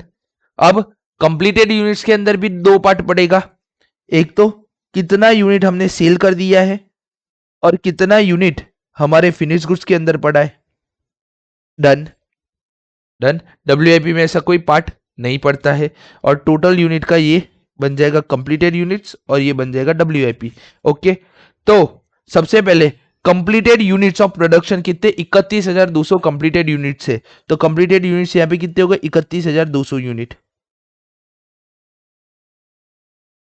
WIP के लिए अंदर क्या बोला था, WIP के लिए बोला था वो 30% है फिनिश गुड्स प्रोड्यूस यूनिट का, प्रोड्यूस यूनिट का 30% है WIP। तो 31,200 यूनिट कंप्लीटेड है, उसका 30% मतलब 31,200, 200 प्लस इंटू 30%, ये आपका हो जाएगा 9360 यूनिट्स। डन। ये भी ब्रैकेट में, ये ब्रैकेट में नहीं रखना है, 31,200 यूनिट्स। डन। उसमें से फिनिश गुड्स के लिए हमें क्या बोला है, फिनिश गुड्स के लिए बोला है 2500 यूनिट हमारे फिनिश गुड्स स्टॉक में है, तो फिनिश गुड्स स्टॉक में कितने, 2500 यूनिट्स। ये स्टॉक की बात हो रही फिनिश गुड्स की, ठीक है। और फिनिश गुड्स 2500 है, हमने पूरे साल में 31,200 यूनिट बनाए, तो सेल कितने किए होंगे? 31,200 माइनस 2500, तो हमने सेल की होगी 28,700 यूनिट। तो हमारा टोटल यूनिट कितना होगा? हमारा टोटल यूनिट हमें मिलेगा 9360 प्लस 31,200, 40,560 यूनिट्स डन। तो सबसे पहले ये चार्ट समझ में आया? लोग क्या करते, लोग गलती क्या करते मैं बता देता हूं। 31,200 यूनिट में ही से ही ये 9360 माइनस कर डालते हैं और ये 2500 भी माइनस कर डालते हैं, तो उनका सेल गलत आ जाता है, जिसकी वजह से सम आपका गलत हो जाएगा। डन। सम क्यों गलत होगा वो आपको बाद में पता चल जाएगा।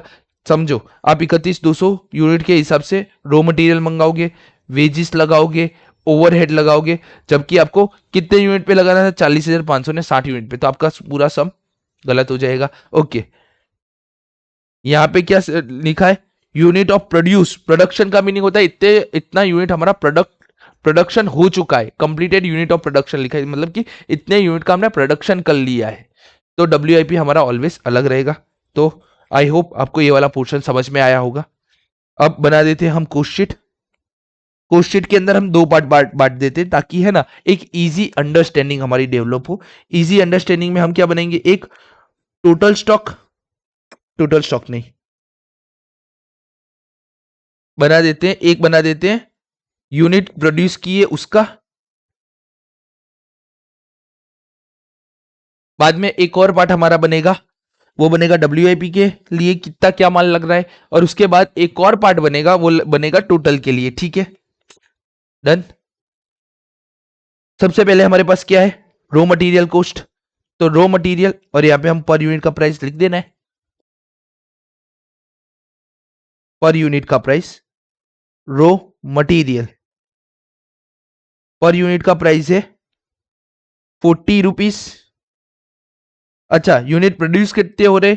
4050 यूनिट प्रोड्यूस कितने हो रहे? तो 31,200 यूनिट हमने प्रोड्यूस किए हैं। WIP में कितने पड़े हैं? WIP में पड़े 9,360 यूनिट।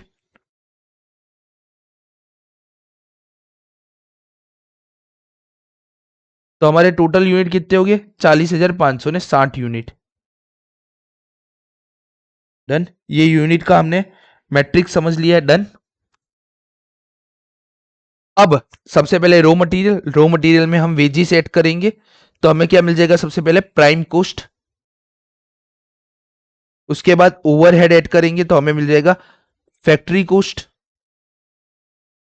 डन। इतना हमारा पार्ट है। तो 25 रुपए हमारा वेजिस के लिए लग रहा है, और प्राइम कॉस्ट के लिए कितना लग रहा है? प्राइम कॉस्ट के लिए हमारा पैसा लग रहा है, कहां गया प्राइम कॉस्ट हमारा? प्राइम कॉस्ट कहां गया? अरे, प्राइम कॉस्ट तो टोटल होता है ना, 40 प्लस 25, 65 रुपीज हमारा प्राइम कॉस्ट लग रहा है। ओवरहेड कितना है? ओवरहेड है ₹14, इंक्लूडिंग 10 रुपीज ऑफ डेप्रिसिएशन, तो 40 माइनस 10, ये आपका लग जाएगा 30 रुपीज। डन। तो फैक्ट्री कॉस्ट हमें मिल जाएगा 65 प्लस 30, ये आपका हो जाएगा 95 रुपीज। डन। तो ये हमने अभी तक क्या किया? अभी तक हमने है ना अंदर से देख के सब कुछ लिख दिया है। डन। अब यूनिट प्रोड्यूस कर रहे हैं हम 31,200, तो 31,200 पूरा रॉ मटेरियल लग जाएगा इसके ऊपर, हाँ पूरा लग जाएगा। तो ये हमारा आ जाएंगे 1248,000। वैसे ही वेजेस भी हम 25 रुपए के हिसाब से 7,80,000 इंटू 65 करेंगे तो हमें मिल जाएगा 20,28,000। प्राइम कॉस्ट हमें हमारा मिल गया। ओवरहेड हमारा हमें मिल जाएगा अब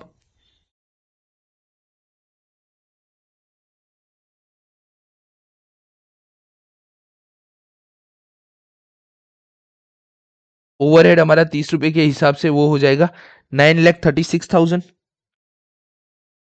और 95 रुपीज के हिसाब से हमारा फैक्ट्री कॉस्ट हो जाएगा 29,64,000। डन। अब बात करते हैं WIP की। तो WIP के लिए क्या बोला है? वैल्यू करना है प्राइम कोस्ट पे, तो वैल्यूएशन का पार्ट अभी भूल जाओ।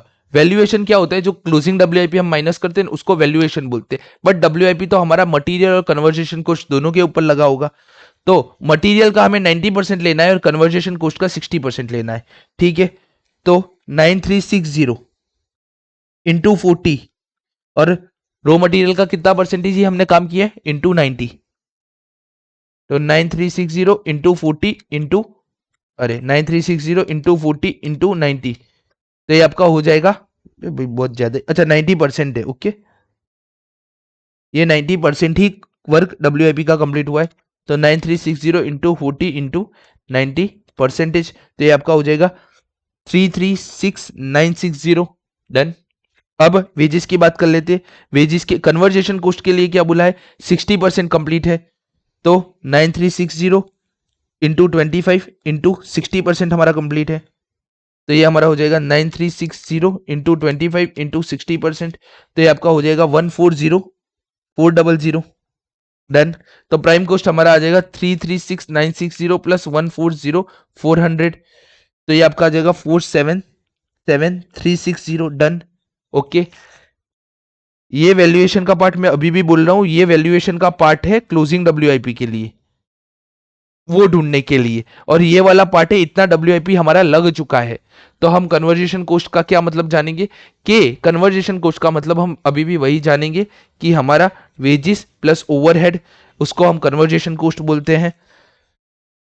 ओके, मैंने पहले भी बोला है वैल्यूएशन के लिए हम ओवरहेड का कैलकुलेशन नहीं करेंगे, बट डब्ल्यूआईपी गिनने के लिए हमें करना ही पड़ेगा। 9360 यूनिट से इंटू 30 रुपीज इंटू 60%, ठीक है, वो भी 60% ही लगेगा। 9360 इंटू 30 इंटू 60%, तो ये हमारा हो गया 168480। तो हमारा ये टोटल हो जाएगा 336960 प्लस 477360, 477360 प्लस 168480, तो ये आपका टोटल आ जाएगा 645840। डन। तो हमारा अब टोटल आ जाएगा 1248000 प्लस 336960, ये आपका टोटल हो गया 1584960। बाद में 7,80,000 प्लस 140,400, ये आपका टोटल हो गया 920,400। देन उसके बाद 214,1584,960 प्लस 920,400, तो ये आपका हो जाएगा 2505,360 माइनस 477,360। ओके, ये मैच हो गया ना, हाँ मैच हो गया। इसका टोटल हो जाएगा 936,000 प्लस 168480, ये आपका हो गया 1104,480। इसको मैं प्लस करूंगा 2505,360 से, तो ये आपका हो जाएगा 360,9840 माइनस 645,840। ओके, मैं डबल क्रॉस भी कर रहा हूं कि हॉरिजॉन्टल और वर्टिकल दोनों तरीके से टोटल मैच हो जाना चाहिए, जो हो रहा है। ओके, फैक्ट्री कोस्ट के बाद क्या करते हैं, फैक्ट्री कोस्ट में हम हमारा ओपनिंग डब्ल्यूआईपी ऐड करते हैं और क्लोजिंग डब्ल्यूआईपी माइनस कर देते हैं। डन। तो अब डब्ल्यूआईपी के लिए हम क्या करेंगे, हम डायरेक्ट देखेंगे लास्ट वाला पोर्शन, टोटल ही अब देखना है हमें। ठीक है, तो अब देखो क्लोजिंग डब्ल्यूआईपी के लिए क्या बोला है, वैल्यूड एट प्राइम कोस्ट। तो जो प्राइम कोस्ट का हमारा टोटल होगा ना, प्राइम कोस्ट का हमारा जो टोटल होगा, ये माइनस होगा हमारा क्लोजिंग डब्ल्यूआईपी में से। ओपनिंग डब्ल्यूआईपी हमारा हो जाएगा डेस, क्लोजिंग डब्ल्यूआईपी हमारा रहेगा 477,360। तो आपको क्या मिल जाएगा, आपको मिल जाएगा कॉस्ट ऑफ प्रोडक्शन, तो 360,9840 माइनस 360,9840 माइनस 477,360, ये आपका हो जाएगा 3132480। ओके, अभी भी समझना डब्ल्यूआईपी जो लगता है वो हर प्रोसेस पे कन्वर्जेशन कोस्ट का मीनिंग हमारा सेम ही है, but only for closing WIP ढूंढने के लिए हमारा मीनिंग सिर्फ प्राइम कोस्ट तक ही सीमित रहेगा।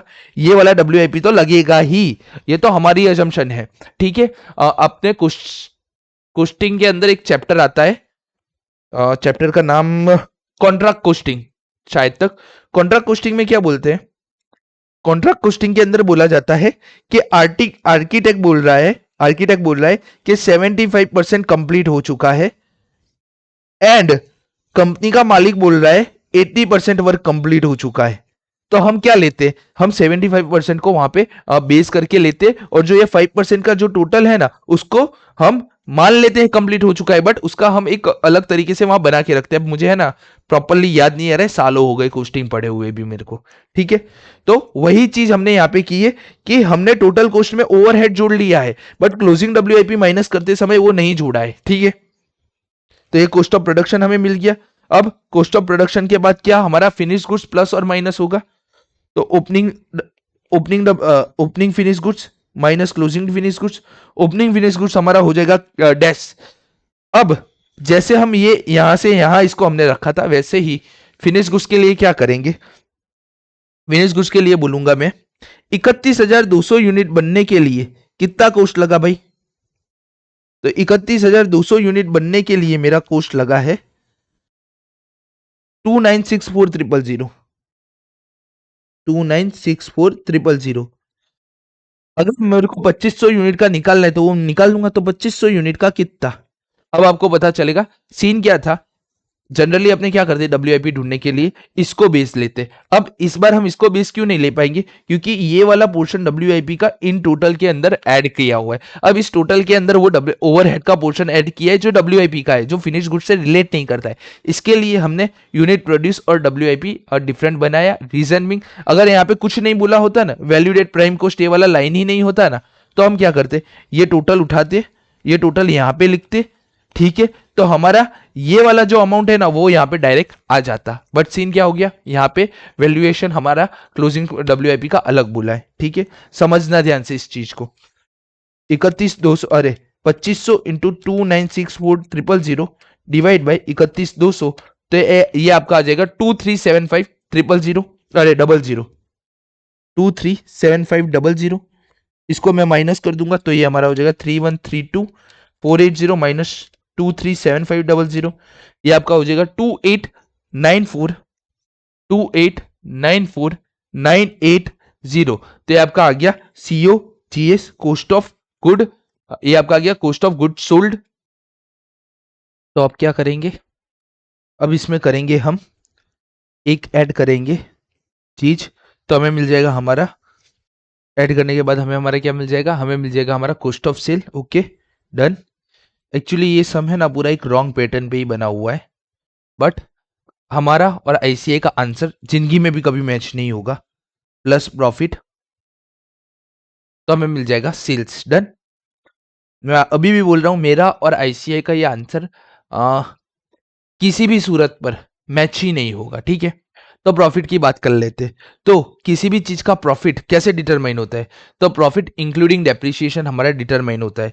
तो मुझे प्रॉफिट ढूंढना है, कितने यूनिट का ढूंढना है, 31,200 माइनस 2500, मुझे 28,700 यूनिट का प्रॉफिट ढूंढना है, मुझे 28,700 यूनिट का सेल ढूंढना है। तो मैं क्या करता हूं, 28,700 इंटू मेरा सेलिंग प्राइस है 150 रुपए पर यूनिट मेरे को दे दिया है, तो अभी मैं क्या करता हूँ डायरेक्ट इसको 150 से मल्टीप्लाई कर देता हूँ, ठीक है। अब मुझे मेरा प्रॉफिट चाहिए, तो प्रॉफिट के लिए क्या बोला है, 25% ऑन अ टोटल कॉस्ट। बचपन में पढ़ चुके हो 25% ऑन अ टोटल कॉस्ट होगा तो 20% ऑन अ सेल हो जाएगा। डन। ये मुझे समझाने की कोई जरूरत नहीं है, ठीक है। क्या होता है 100 प्लस 25 125। डन। तो इसका एक रिवर्स कैलकुलेशन आपने बचपन में सीखा है, उसके ऊपर से आप इसको बना दोगे। तो क्या बोला है, 100 रुपीज का टोटल कॉस्ट है, ओके। इतना हमारा प्रॉफिट है, तो इतना हमारा सेलिंग प्राइस हो जाएगा पर यूनिट का। अब मेरे पास 150 रुपए सेलिंग प्राइस के, मुझे सेलिंग प्राइस पे अमाउंट लगाना है, तो मैं क्या करता हूं, यहाँ पे मैं 100 रुपए मान लेता हूँ मेरा सेलिंग प्राइस है, तो मेरा प्रॉफिट कितना होगा, तो 100 इंटू 25 डिवाइड बाई 125 करोगे तो आपका ये 20 आ जाएगा और ये 80 आ जाएगा। तो वही यहाँ पे हो जाएगा 150 का 20%, तो ये हमें प्रॉफिट भी मिल जाएगा। डन। इन फ्यूचर आईसीआई अगर अपना आंसर चेंज करे तो अच्छी बात है, बाकी तो मैं यहाँ पे लिख देता हूँ। एक मिनट, मेरा है ना पीडीएफ में ही मैं आपको चेंज करके दे देता हूँ। Personal C inter FM regular course chapter 5 working capital, question number 33।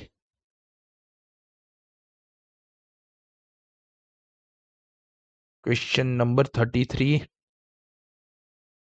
18, 20, 22, 24, 25, 26, 27।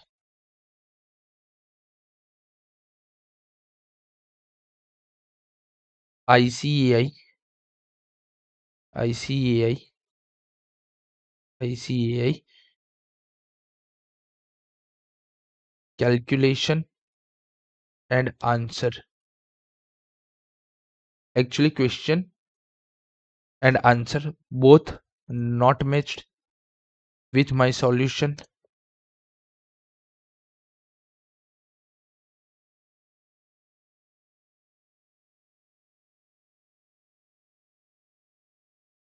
Both not match with my solution. Done, मैंने वहीं पे लिख दिया है क्वेश्चन 33 के बाजू में कि मेरा और आईसीआई का जो है ना पैरामीटर दोनों मैच नहीं होगा। रीजन लिख देता हूँ, reason because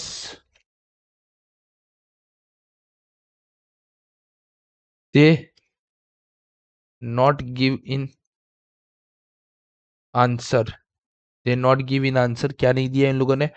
how to find profit. अच्छा ठीक है, अंदर है ना एमटीबी के अंदर प्रॉफिट फाइंड करने का दे दिया है, but how to find sales वो नहीं दिया है कि सेल्स कैसे फाइंड करना है, एक तो वो नहीं दिया है। ठीक है, उसकी वजह से हमारा ये आंसर नहीं आ रहा है। डन, ठीक है, इसको और बेटर तरीके से हम लिख देते हैं यहाँ पे। गिव मी अ मिनट, मैं बेटर तरीके से लिख के फाइल चेंज कर दूंगा। Done, okay. तो अपडेटेड पीडीएफ के अंदर आपको क्वेश्चन 13 के अंदर है ना एक वो वर्डिंग मिल जाएगा। ठीक है, क्वेश्चन 34 को नीचे कर लेते साथ ही साथ। ओके, तो हमारा और आईसीए का दोनों का आंसर अलग अलग आएगा, बट मैं अपने तरीके से आपको ये बता देता हूँ। तो मैंने यहाँ पे 150 ले लिया, ये 20% के हिसाब से 28,700 इंटू 30 रुपीज, तो ये आपका हो जाएगा 8,61,000। आपका सेल्स हो जाएगा 28,700 इंटू 150, ये आपका हो जाएगा 43,05,000। तो आपका कॉस्ट ऑफ सेल हो जाएगा 8,61,000 प्लस 43,05,000, तो ये आपका हो जाएगा 51,66,000। बहुत ज्यादा ही हो गया। और ये आपका हो जाएगा 28,94,95 से 150 रुपया पूरा हो गया है। आपका कॉस्ट ऑफ सेल हो जाएगा, माइनस करना है 43 में से 861 माइनस हो जाएगा, तो 3,4,4,4,000 आपका हो जाएगा कॉस्ट ऑफ सेल। और अब इन दोनों का आप टोटल देखेंगे तो ये हमारा आएगा 54,90,20। अब इसको हम मान लेंगे ये हमारे सेलिंग एंड डिस्ट्रीब्यूशन एक्सपेंस है, क्योंकि ये है हमारा बैलेंसिंग फिगर। डन, देखो ये जब भी क्वेश्चन आएगा ना इसका रिवाइज सॉल्यूशन है ना आ ही जाएगा, तो टेंशन मत लेना। ये क्या कर सकते हैं, यहाँ ये 150 की जगह ये 140 भी लिख सकते हैं। देखो प्रॉफिट तो आपका कभी भी चेंज नहीं होगा, वो तो 150 रुपए के ऊपर ही कैलकुलेट होगा, वो ये अकाउंटिंग प्रॉफिट होता है, तो ये कभी भी चेंज आपका नहीं होगा।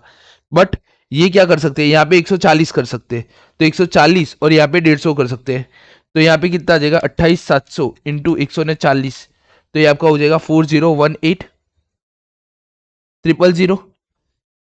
तो आपका कॉस्ट ऑफ सेल हो जाएगा 8,61,000, तो ये आपका हो जाएगा 3,157,000 एंड ये आपका हो जाएगा 28,94,980, तो ये आपका हो जाएगा 26,20,20 तक। मतलब कि बहुत पॉसिबल, दोनों तरीके से पॉसिबल है। आपका प्रॉफिट अनचेंज ही रहेगा ऑलवेज, वो तो 150 पे 20% ही लगेगा। ठीक है, वो कभी भी चेंज नहीं होगा। आपका वो सेल्स का अमाउंट चेंज कर सकते हैं, या तो कॉस्ट ऑफ सेल्स का अमाउंट आपका वो चेंज कर सकते हैं, या 140 या तो 150 ले सकते हैं, या तो फिर क्या कर सकते हैं पता है, ये यहाँ पे है ना ये COGS around 95 rupees per unit है, तो क्या कर सकते हैं 95 प्लस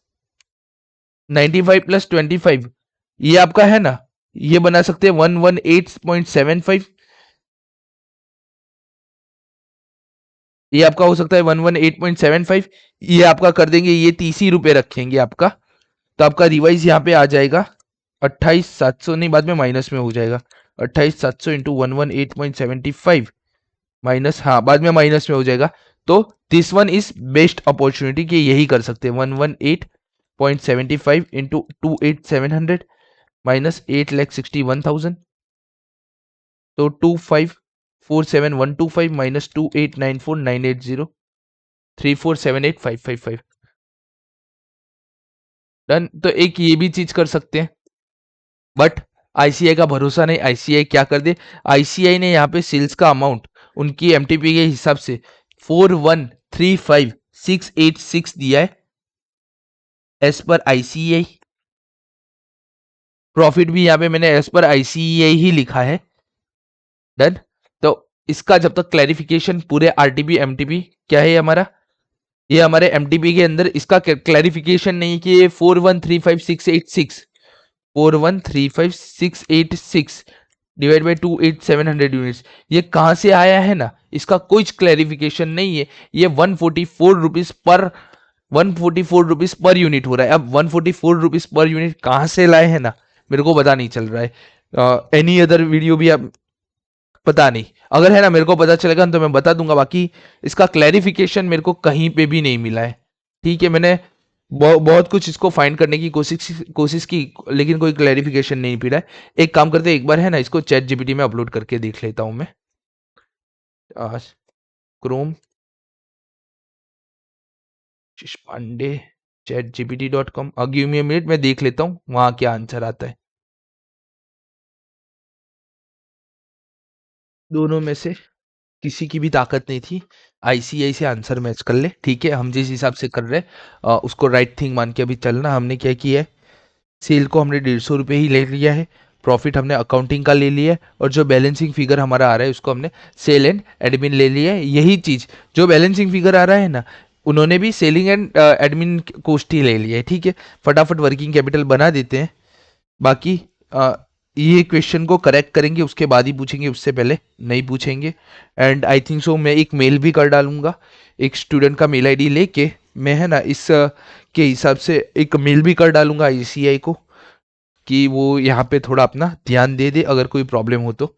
ठीक है, हम फटाफट करंट असेट गिनेंगे,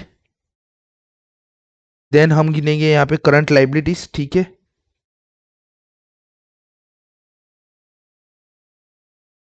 एक्चुअली में इन लोगों ने है ना सीधा सीधा क्या किया होता है पता, सीधा सीधा है ना ये पूरा का पूरा WIP यहाँ पे लिखने को दे दिया होता, देन ये हमारा आ जाता ना, तो हम प्रॉफिट के पीछे पड़ते ही नहीं। हमें प्रॉफिट के पीछे क्यों पड़ना पड़ रहा है, क्योंकि हमारे पास है ना इतना एडिशनल है। ठीक है, कोई बात नहीं। करंट असेट करंट लाइबिलिटी, या फिर उन लोगों ने जीपी रेशियो के ऊपर 30% लेके कर दिया है। ऐसा काम करो, इसको है ना हम डायरेक्ट ही गिन के रख देते हैं, या तो फिर यहां से तो आपको भी आता है, रॉ मटेरियल आएगा आपका, WIP आएगा और फिनिश गुड्स आएगा। WIP और फिनिश गुड्स आपका है ना, मैं करवा ही देता हूँ ये सब। WIP सीधा यहाँ से उठ के आएगा 477,360, तो WIP आपका आ जाएगा 477,360। फिनिश गुड्स भी आपका डायरेक्ट क्लोजिंग का उठ के आ जाएगा 237500, 237500। डन। तो ये हमारा इतना पार्ट आ गया। अब बाकी का यहाँ से देख लेते हैं। ये इसका काम नहीं है, इसका काम नहीं है, इसका काम नहीं है, इसका काम, सबका काम नहीं है। रॉ मटेरियल का स्टॉक रहता है 30 डेज के कंजम्पशन में, तो रॉ मटेरियल हमारा टोटल कितना है, रॉ मटेरियल हमारा टोटल है 15,84,960, 15,84,960, 15,84,960 इंटू 15,84,960 इंटू 30 डेज का हमारा एवरेज कंजम्पशन था, तो इंटू 30 डिवाइड बाय 360, तो 15,84,960 इंटू 30 डिवाइड बाई 360, तो ये आपका हो जाएगा 132,080। डन। तो ये रॉ मटेरियल का काम खत्म हो गया, WIP को हमने लिख दिया और फिनिश गुड्स को भी हमने लिख दिया, इन दोनों का काम खत्म हो गया। Credit allowed by the supplier 30 days, credit allowed by the supplier 30 days, मतलब हमने हमारे डेटर्स को 30 दिन की मोहलत दी है। अरे, क्रेडिट अलाउड बाय सप्लायर है ना, क्रेडिट अलाउड बाय सप्लायर मतलब कि हमारे क्रेडिटर्स ने हमें 30 दिन की मोहलत दी है। ठीक है, तो क्रेडिटर्स के लिए मैंने सीधा सीधा बोला था, जब भी न्यू कंपनी का सम हो तो हम क्या करेंगे, हमें रो मटेरियल कंजम्पशन ढूंढना पड़े, अरे रो मटेरियल परचेज ढूंढना पड़ेगा। 1584960 इतना हमारा रो मटेरियल है, और क्लोजिंग स्टॉक में हम रो मटेरियल रख रहे हैं 1132080। हमारा टोटल रो मटेरियल कंजम्पशन कितना है, तो 1584960 इतना हमारा रो मटेरियल का कंजम्पशन है ड्यूरिंग द ईयर। और क्लोजिंग स्टॉक में हम कितना रो मटेरियल रख रहे हैं, क्लोजिंग स्टॉक में हम इतना रो मटेरियल रख रहे हैं 132080। 132080 इसका 30 डिवाइड बाई 360, तो 1584960 प्लस 132080 ये आपका हो जाएगा 1717040 इंटू 30 डिवाइड बाई 360, तो ये आपका हो जाएगा 143,087। ओके, आपको लगेगा, बट ये सम का है ना एमटीपी आरटीपी सब देखने के बाद, चैट जीपीटी जेमिनी आई करने के बाद आपको तो लेक्चर मिलेगा अराउंड अराउंड 1.5 घंटे का, बट मेरा आधा घंटा एक्स्ट्रा है ना बिगड़ चुका है, क्योंकि जब गिन रहे थे ना तब मेरे को है ना कंफ्यूजिंग पार्ट लगा, तो मैंने एमटीपी ओपन किया, आरटीपी ओपन किया ढूंढ के इसका, आरटीपी में ये मेरे को पूरा का पूरा लूचा मिला, इसको मेरे को ढंग से समझने के लिए आधा घंटा निकल गया, उसके बाद भी पता नहीं आईसीआई ने कैसे ये क्वेश्चन किए है, भगवान जाने, अब आईसीआई की लीला आईसीआई जाने। ठीक है, 30 डेज खत्म हो गया। Credit allowed to the purchaser, purchaser जिसने हमारे पास से परचेज किया उसको हमने 45 डेज का क्रेडिट दिया है, तो क्रेडिट, अरे अलाउड बाय परचेज ये क्या, डेटर्स हमारे कितने के, तो डेटर्स हमारे इन टोटालिटी में है, हमने यहाँ पे कॉस्ट ऑफ सेल्स ढूंढा है 3,44,000 का, ये 3,44,000 है, 4,305,000 माइनस 8,61,000, 3,444 है ये, 3,1,2,3,4,000। ओके, इतना हमने हमारा डेटर्स का वैल्यू ढूंढ के रखा है, तो 3,444,000, डेज कितने थे, डेज थे 55 days, into 55 divide by 360, into 55 divide by 360, तो ये आपका हो जाएगा 4,305,500। डन, तो ये यहाँ पे मैच। डायरेक्ट वेजिस का लेग पेमेंट हुआ है 15 डे का, तो लेग हुआ है तो यहाँ पे आएगा डायरेक्ट वेजिस। ठीक है, डायरेक्ट वेजिस का टोटल है 9,20,400, 9,20,400 इंटू 9,20,400 इंटू 15 डेज है, तो 15 डेज है भाई साहब, मतलब कि 0.5, अच्छा हम डेज में ही जा रहे हैं ना, 50 डिवाइड बाई 360, तो ये हमारा हो जाएगा 9,20,400 इंटू 50 डिवाइड बाई 360, ये आपका हो जाएगा 38,350। डेटर्स आ गए, ये आ गया, फिनिश गुड्स आ गए, डन, ये भी हो गया। कैश बैलेंस रखना है 1,25,000 का, तो कैश हम मेंटेन करेंगे 1,25,000 का, डन। सेफ्टी मार्जिन रखना है 15% का, उसके अलावा और कुछ है नहीं, तो हम लिख देते total A, total B, total A हमारा कितना है 132,080 प्लस 477,360 प्लस 237500 प्लस 430,500 प्लस 1,25,000, तो ये आपका हो जाएगा 1,40,2,440, ये आपका हो जाएगा टोटल ए का। ठीक है, टोटल बी का आपका टोटल बी हो जाएगा प्लस 38,350, टोटल बी आपका हो जाएगा 1,814,37 143,087 प्लस 38,350, हाँ तो ये आपका हो जाएगा 1,814,37। आपका वर्किंग कैपिटल आ जाएगा 1,40,2,440, ये आपका आ जाएगा 1,22,1,003। डन। सेफ्टी मार्जिन ऐड करना है तो हमें बाद में नेट वर्किंग कैपिटल मिल जाएगा। सेफ्टी मार्जिन के लिए क्या बोला है, safety margin is to kept 50% of the net working capital required inclusive of margin amount, मतलब हमारे यहाँ जो वर्किंग कैपिटल है वो 100% है, ये 15% है, तो ये हमारा कितना होगा 100 माइनस 15 85, ये हमारा होगा 85%। क्या बोला है इंक्लूसिव, मतलब कि इंक्लूसिव ऑफ वर्किंग कैपिटल बोला है। Net working capital required inclusive of the margin amount, मतलब कि इसकी बात कर रहा है, यही है हमारा मार्जिन अमाउंट, तो इसका मुझे 15% चाहिए, तो ये 100 होगा तभी इसका 50% होगा, तो ये होगा हमारा 85। ढूंढ लेते हैं 1221003 into 100 divide by 85, 143,647 4 minus 1436474 minus 1221003, ये आपका हो जाएगा 215,471 रुपये। डन। 15% है इसलिए ऐसा आ रहा है 215,471 रुपये। ओके, इस सम के अंदर हमारा रॉन्ग क्या आया है? पहली बात, हमारा और आईसीआई का आंसर किस जगह मैच नहीं कर रहा है? हमारा और आईसीआई का आंसर डेटर्स पे ही मैच नहीं कर रहा है सिर्फ, क्योंकि डेटर्स के लिए कॉस्ट ऑफ सेल ढूंढना पड़ता है, और कॉस्ट ऑफ सेल के लिए है ना, कोई भी क्लियर कट जानकारी नहीं है। प्रॉफिट कैसे ढूंढना है, सेल कैसे ढूंढना है, कोई क्लियर कट जानकारी नहीं। आप चाहो तो क्या कर सकते हो पता है? इतना पार्ट आप भूल जाओ और इस पे ही वैल्यू कर डालो, ठीक है, कोई प्रॉब्लम नहीं है। क्योंकि आईसीआई क्लियर नहीं है तो हम कैसे क्लियर हो सकते हैं? डन। तो इसी के साथ हमारा क्वेश्चन नंबर 33 कंप्लीट हो गया है। डन। नोट जो डालना था वो मैंने डाल दिया है मेन पीडीएफ में। जब भी आपको पीडीएफ मिलेगा वहां पे अपडेटेड होगा। अराउंड अराउंड 3 सम गिनने में हमें 1 घंटा 40 मिनट हो गया है। कंटिन्यू करते हैं एक और सम के साथ।